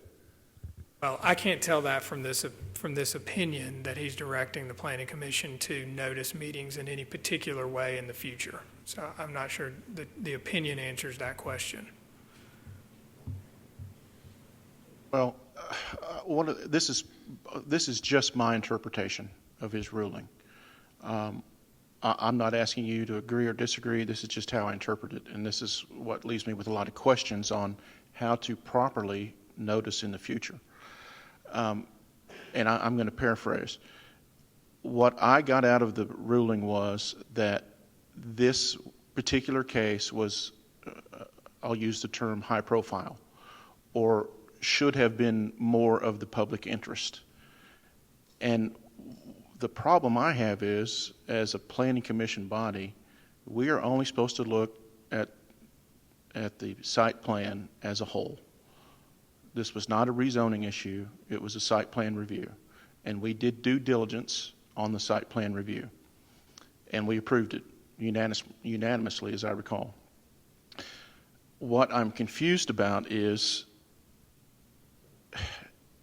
the way I interpret his reading is, he's asking us and staff to look at each individual applicant and decide as to what level of urgency or perhaps importance each applicant is.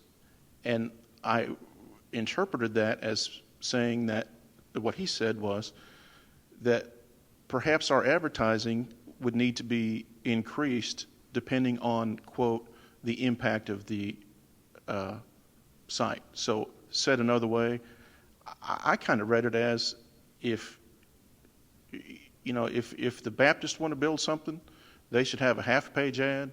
If the Buddhist would like to do something, they deserve a third-page ad. My opinion was he was asking us to discriminate. And for that, I would almost be in a suggestion to appeal his decision based on that. We did what we were supposed to do. We reviewed the site plan. we are not allowed to discriminate against any applicant, race, creed, or color. And I'm puzzled in his ruling as to, he's kind of leading us down that path as to, well, you have to look at each one as how that could impact the community and in terms of a religious background. And I don't understand that at all. So I was really disappointed with his ruling. My personal opinion is we should appeal. We didn't do anything wrong. I would fight it. And I'm throwing that out there for us to discuss and debate that. But I'm also leaning a little bit towards just re-advertising. Again, we don't really have any guidance on how to re-advertise. Run it through the... He's basically saying that the site plan we approved is null and void because we didn't give adequate notice. I'm almost ready to say, all right, let's give adequate notice, even though we're not really told what that is, and we'll vote on it again. We'll look at the site plan, we'll vote on it again. And so, if Josh laid out a couple of options here that we have to have by July 1st, and I'd like to debate the thought amongst ourselves as to perhaps appeal and re-advertise, or I don't know if re-advertise is the right word, but to bring it all up again, and I would vote the same way. So. I agree with most everything you said. I mean, we just didn't go out in 07 or whatever and start advertising in the Post on a whim. We went and got an attorney's general opinion before we ever even considered it and stuff. So we did our best. We do everything correctly. I still feel like we did everything correctly. We treated this exactly like we did the Baptist churches next door, approved it. It's discrimination. We've been taught in training classes and all, there are federal laws, there are state laws and all say you can't look at one religion differently than the other and stuff. And I agree with Mike, for him to say we had to look at this differently than we did the Baptist church next door, that is discrimination. That's a federal and state law violation in itself, in my opinion.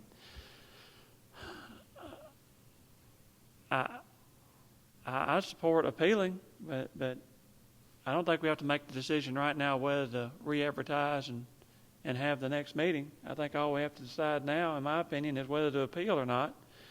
And I don't know how we do anything forward from this without appealing, without knowing how we're supposed to. It's a minefield out there, knowing what we're supposed to do or how we're supposed to do it. I mean, we got our Attorney General opinion. It was a site plan. It wasn't a rezoning. We did everything what we thought was correctly. I don't think anybody on this commission is a big supporter of one religion over the other. We're trying to take care of anybody.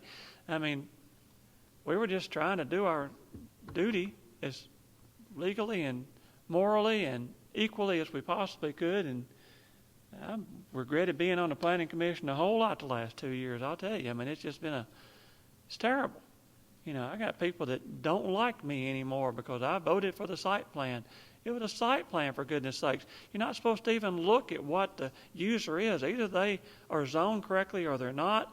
And besides that, it's irrelevant. You're looking at the drainage, at the parking, at the setbacks, at stuff. It's just numbers and stuff. And it's gotten totally out of hand. But I also would support appealing. But I don't think at this point in time we need to decide to re-advertise the meeting. I think we ought to start the appellate process or whatever, and if we're ready for a motion, I'll make the motion to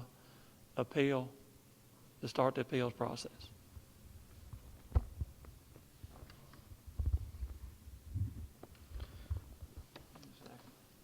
I agree with Will. I'm going to second the motion because I think, based on the ruling, that if this body has to determine or staff has to determine what's a major issue and how we advertise it differently,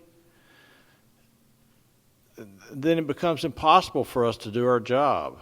So, and I'd rather see this settled as to what's the correct advertising, what's not, and I'm going to second Will's motion based on that.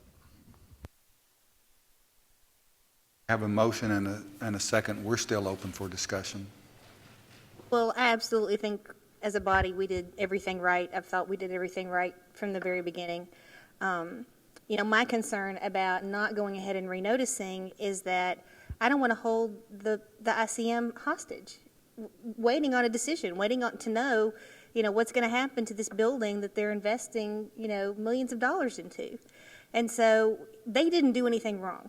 They came up here and they paid their fees and they made their application, and, you know, Judge Corlew found fault with us and with our notice. And so I feel like we owe them a meeting. We owe them a hearing, and we owe them a vote with proper notice. And so I don't want to delay that. I do absolutely think that we need to appeal it, just because I think we're on the right side of this in every way imaginable. You know, we're not allowed to discriminate. None of us would have ever wanted to. I don't pray to Allah. I pray to God. I believe Jesus Christ is my Lord and Savior, and I wish these people believed that as well. But I'm concerned that if we begin to put, you know, limitations on their ability to worship, there's going to be unintended consequences that are going to be faced with my religion and with Christianity. And so we have to allow them the ability to worship, and we have to apply the same rules to them that we would the Baptist church or anyone else. And so I think by not doing that, we're not doing our job. Mr. Chairman, in the discussion here that we've had here, we've mentioned the fact of reposting. I'm sitting here looking at the opinion by Chancellor Corlew, as been mentioned on page 5, and it mentions here, talking about the Mercer Post that we've used. He basically doesn't condemn it, and he says that we had used that as the small legal advertisement. But he also goes in there and mentions that there are possibly other opportunities that we could have possibly used. But then as he goes through that, he mentions cable television. But then he also mentions in there that that's unlimited too.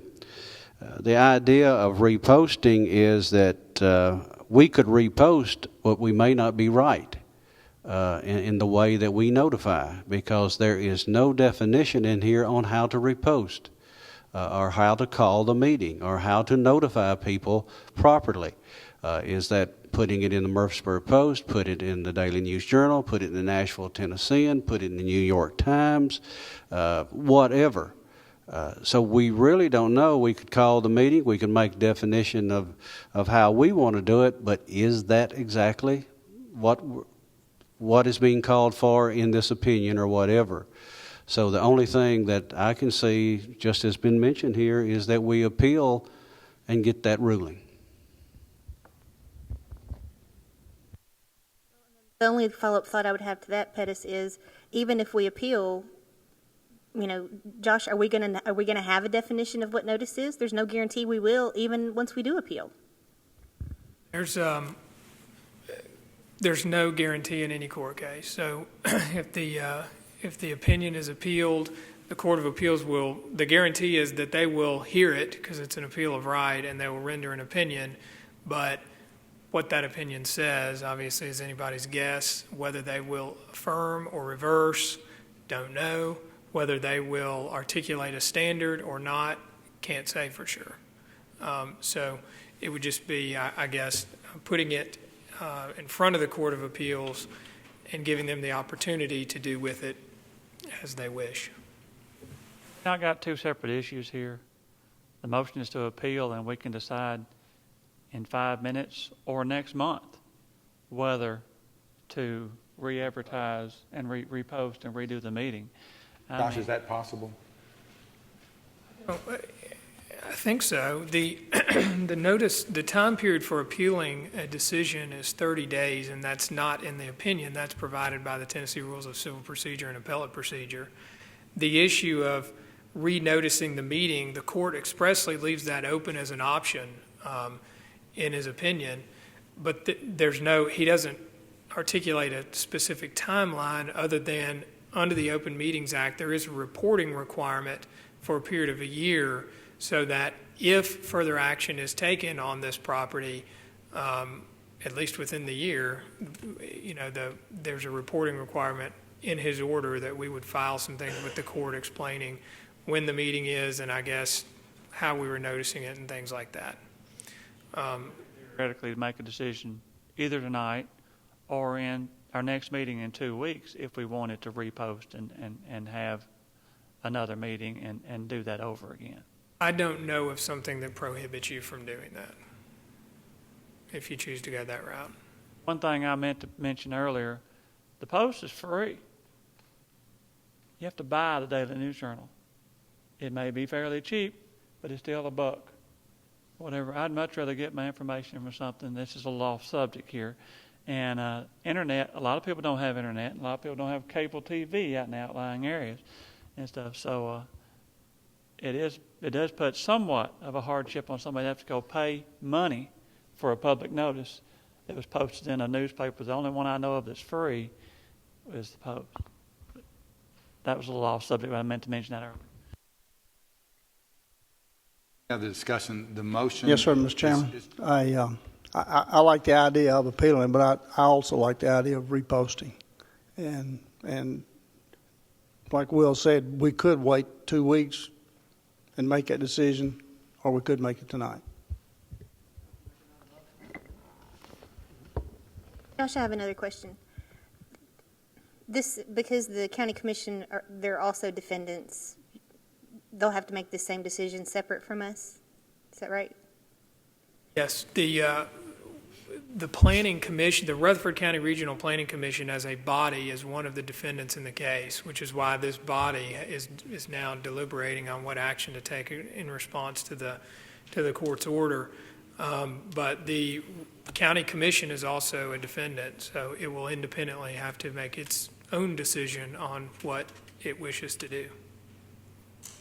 So my question is, we're faced with the whole budget cycle right now, so you're going to have people who are not going to want to appeal because of the expense that's going to be associated with it. And you'll have commissioners that will vote against it for that. Do we need to talk about that? I mean, I don't know how we address funding a lawsuit that the county commission doesn't want to pay for. That's just going to be it's a decision you guys have to make. I can't solve that problem. I do know that as a body and as a defendant body, you have the ability to make your own decision in response to the court's opinion, and the other body will have to do whatever the other body does. What about reposting the meeting? Does the county commission weigh in on that since we're the ones that have the meeting? Or do they just vote whether to appeal or not? They don't necessarily dictate to this body whether we repost a meeting. Is that this body's decision? Question. I think that the answer is yes, that this body can make that decision because the meeting would be a planning commission meeting only, just like it was last time. It's still a site plan approval.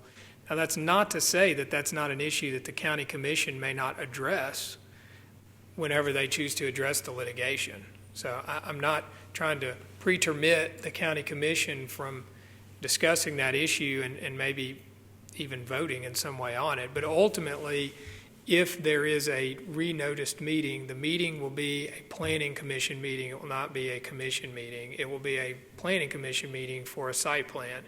Just like it was last time, it will just be conducted upon a different period of notice in advance of that meeting. If we do decide to repost or make a re-notice on this, the method that we decide to use to re-notice, will that be given to the plaintiffs to say, hey, this is okay, this will work or whatever? I mean, I just don't want us to call this and then they come out it comes out and says that, hey, that's not right, that's not what we had in mind, that won't work, that meeting's not legal there that you're doing. Will that give us some leeway to say what you're doing is right, that it go to the plaintiffs? Well, that's I'll answer that as best I can without necessarily saying this answer is exhaustive, but I do understand that the court's opinion includes this idea of a one-year reporting requirement, for any action taken on the Veals Road property. So I think if that's the case, that if you voted to renotice the meeting, there would probably be some type of filing with the court that would say, you know, this meeting's going to be held on X date, and here's how it's going to be noticed. And anything, obviously, that's filed in the court is sent to all the other parties.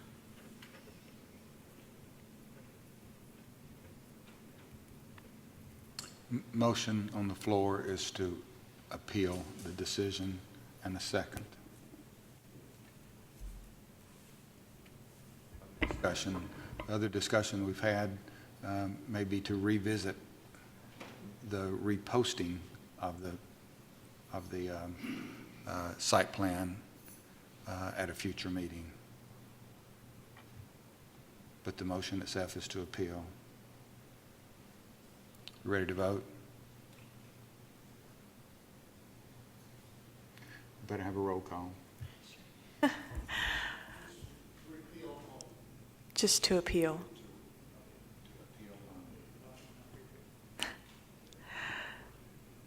Rhonda Allen? Will Jordan? Mike Cush? Yes. Craig Lynch? Pettis Reed? Mike Vaught? Jeff Phillips? Aye. Motion carries. I would like to make a motion. She gonna make a motion? Do it. I'm sorry, Craig. For the sake of all proper notices, a night meeting on August the 13th. I think 2 months should give us sufficient time to figure out what notice ought to be. So I want it on the schedule for August 13th. I want it on the website. I want it on the county television. And I want it in the Daily News Journal, including the Post. And the Post. I'll second that motion. I'll let you ask that question. Thanks. Just something for the Planning Commission to consider. We have considered site plans at night meetings before. Typically, we handle them during daytime meetings. Do we want to handle them the same way we would have handled them? And I mean, that's one question I have. And as far as the notice is concerned, is that something we're going to do moving forward? Or are we really just looking at that for that one meeting? I want to do it for this meeting because it is whatever the language was in the ruling because of its importance. Also, I intentionally set it for a night meeting so that there would be no problem with the public participating if they choose to come and watch. Recognizing there will not be a public hearing, there will not be a forum for them to speak, but they're welcome to come and attend and watch. I don't think we could get them in the mezzanine. I think this is a mistake. I think we ought to wait and see what the legal system plays out, because this is discrimination. You're doing above and beyond what you've done for any other religious facility, and that is discrimination. Let's let the court decide what we need to do, lay it out and do the correct thing at that point in time. We don't have to make this decision tonight, but this is a lot more stringent than we did for the Grace Baptist Church next door, and we're opening ourselves up for a suit from the opposite side for discrimination by doing this. So I think we can make a decision to repost at any time. Let's let the court system work its way out, see what happens, and decide this at a later date, in my opinion. And I definitely respect that opinion. I just don't like the fact that, like I said, these people didn't do anything wrong. They came and they played by the rules, and now it's our turn to play by the rules. And we're only doing what we've been instructed to do, which was to renotice at a higher level of notification. And that's how I read the order. They haven't been stopped from working yet. When we appeal this, depending on what the appellate court does, cross that bridge when you have to, in my opinion. But they're still working out there today, I would think, what I read in the paper a few days ago.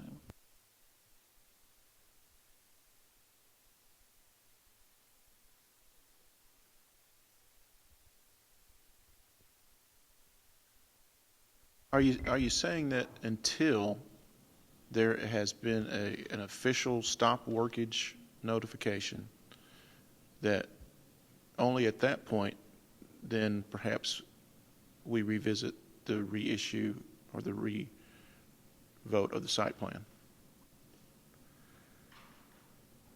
Because the way the ruling is now, there is no site plan because the meeting was not proper notification. We're appealing that.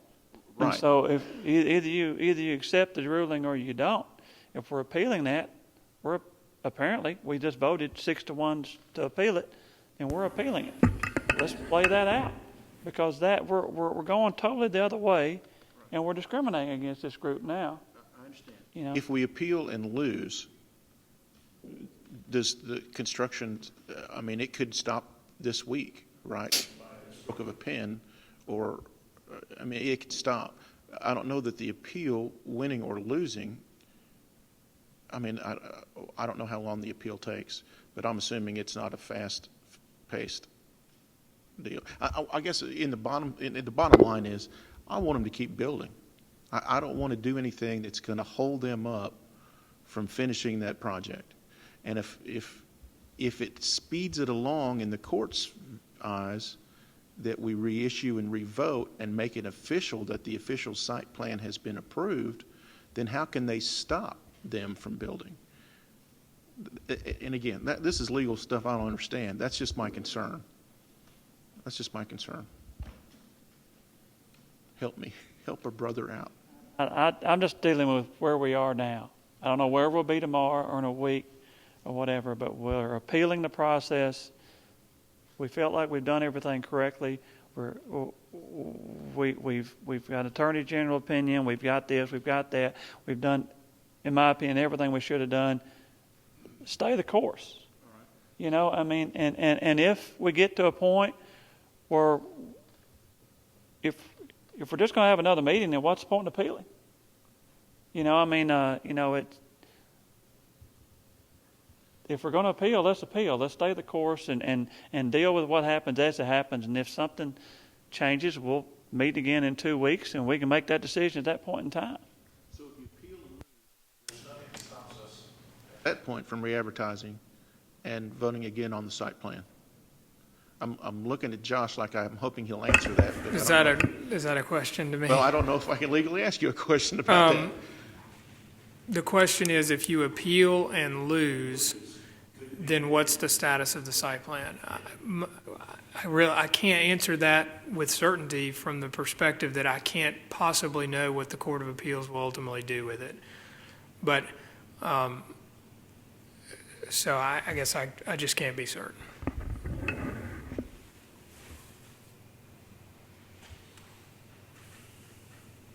Now, sometimes Will and I agree, and sometimes we don't, but I agree fully with him on this. I think we ought to appeal.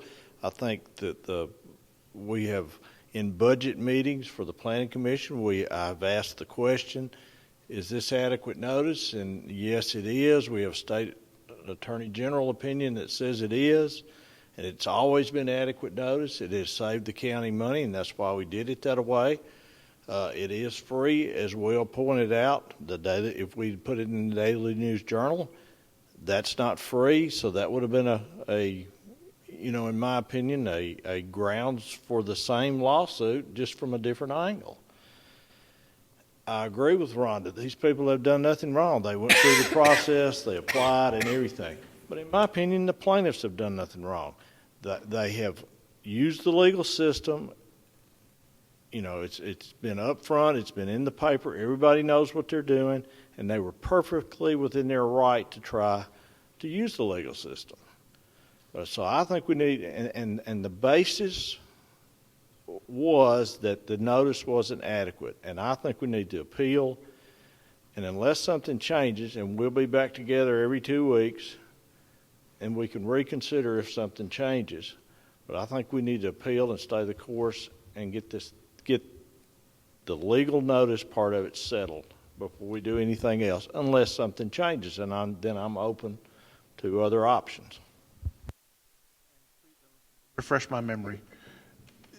It was ruled that let me make sure I choose my words carefully. From a calendar standpoint, did we meet the proper notification from a calendar standpoint? Is just the issue that because of the, quote, importance of this, that the post was not sufficient notification? Or was there, and I'm trying to remember, was also part of the issue that we didn't advertise in the proper amount of time? I don't recall, and Josh, please correct me if I'm wrong, but I don't recall the opinion really going into any issue as far as the time that was allotted, because Gave the appropriate calendar notice. I don't think, I mean, based on my understanding of the notice for just advertising meetings like that, I don't think there really is a time frame given. I mean, there is for rezoning applications, like zoning amendments, master plans, things like that we've considered. But as far as just advertising your meeting, I don't think you really see in the state law where it just says you have to advertise X amount of days before a public meeting. And again, Josh, correct me if I'm wrong, please.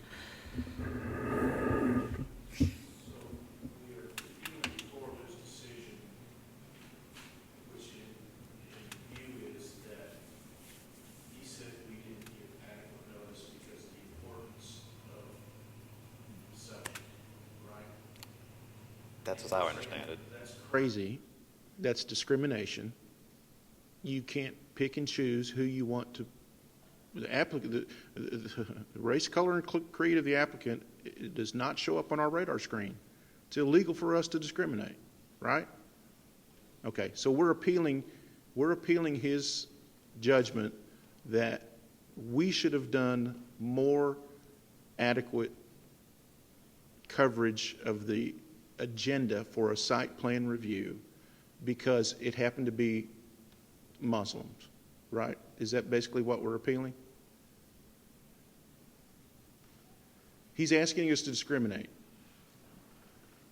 Oh, you don't have to. I really saying he's asking us to discriminate.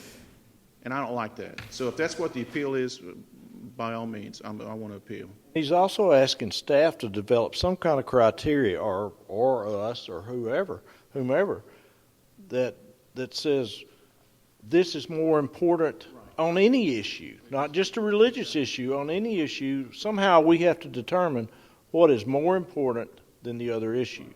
And I think that's an impossible benchmark to heed. It's totally impossible. We have to decide if Walmart's more important than Target or Catholics are more important than Baptists, and a whole litany of other comparisons like that are absolutely asinine. Right?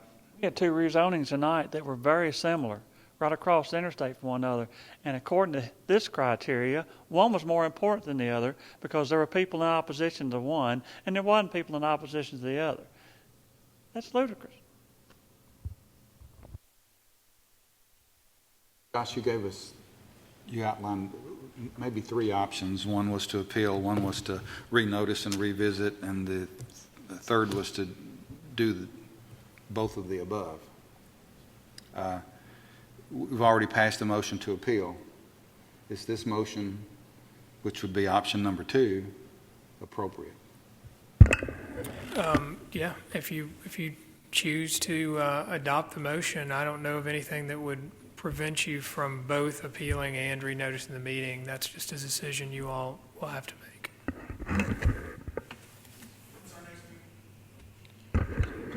Yeah.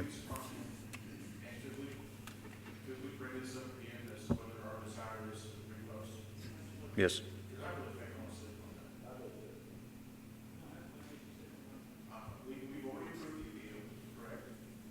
Yes.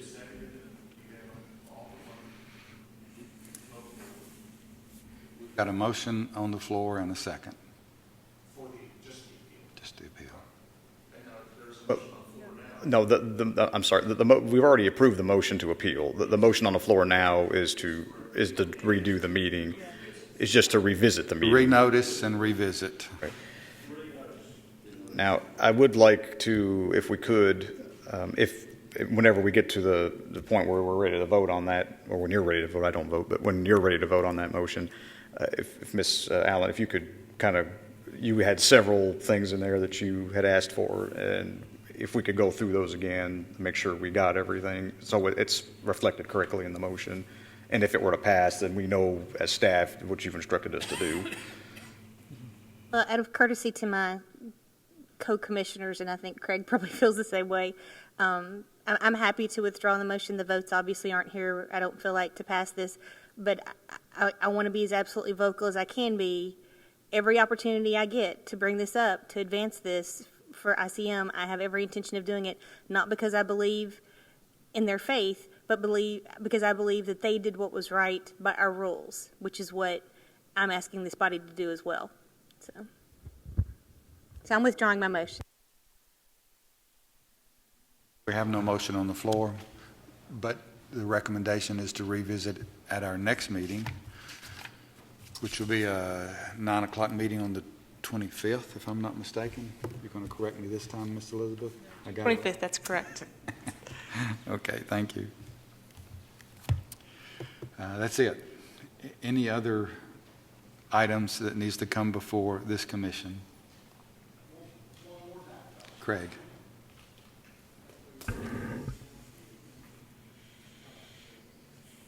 We can, in 2 weeks, make that motion if we so desire, Well, the to motion, repost. the motion may change because we've already appealed.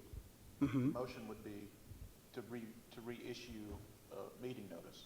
Mhm, repost. Be a standalone. The motion would probably be to re-notice and revisit.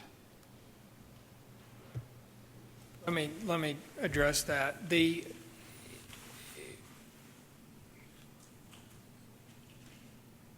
I guess there is, in general, yes, I think is the answer, yes, you can do that.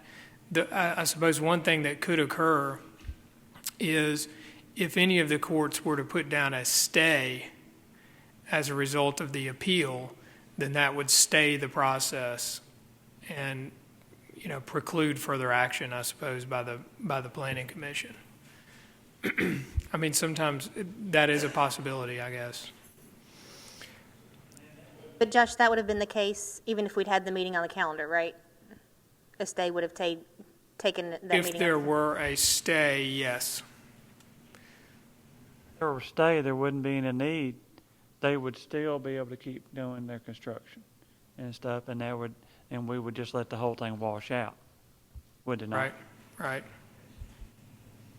Need to put the request for a stay. Will the judge issue the stay automatically, or do we need to vote on a request for a stay? Generally, a motion for a stay in order for there to be a stay. Part of the appeal, or is it a separate? Not automatically.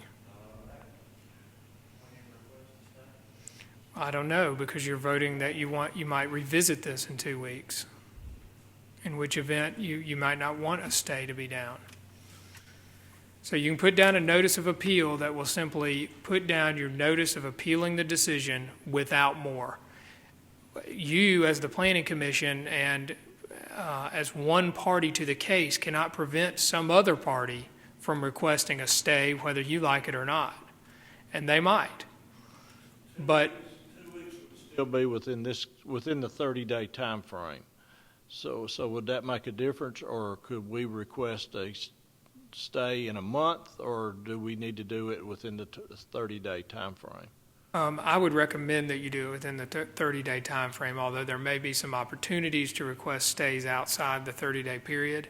But in general, you need to decide what the status is going to be moving forward relatively soon. If you're going to revisit the issue of whether you want to renotice the meeting in 2 weeks, then you've voted to put down a notice of appeal. That can be done. And you can revisit the issue of renoticing the meeting in 2 weeks if you want to. I'm just trying to be clear that I can't preclude what any other party or other court may do between now and 2 weeks from now. And if a court enters an order during that time period, we'll be bound by it.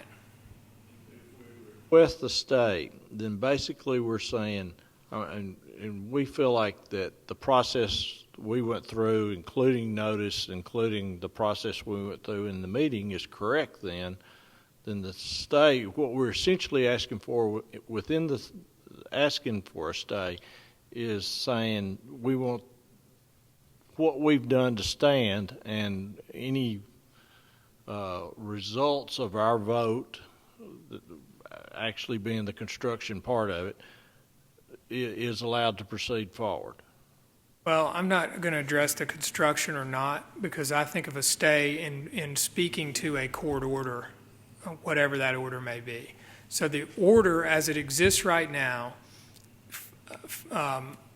voided the approval of the site plan. So a stay would stay that voidance, if that's the right word, that voidance of the site plan.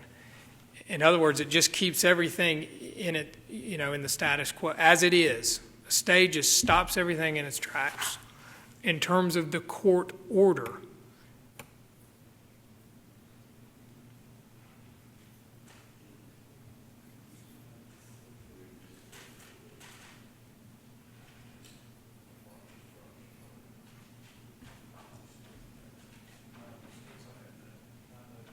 All done.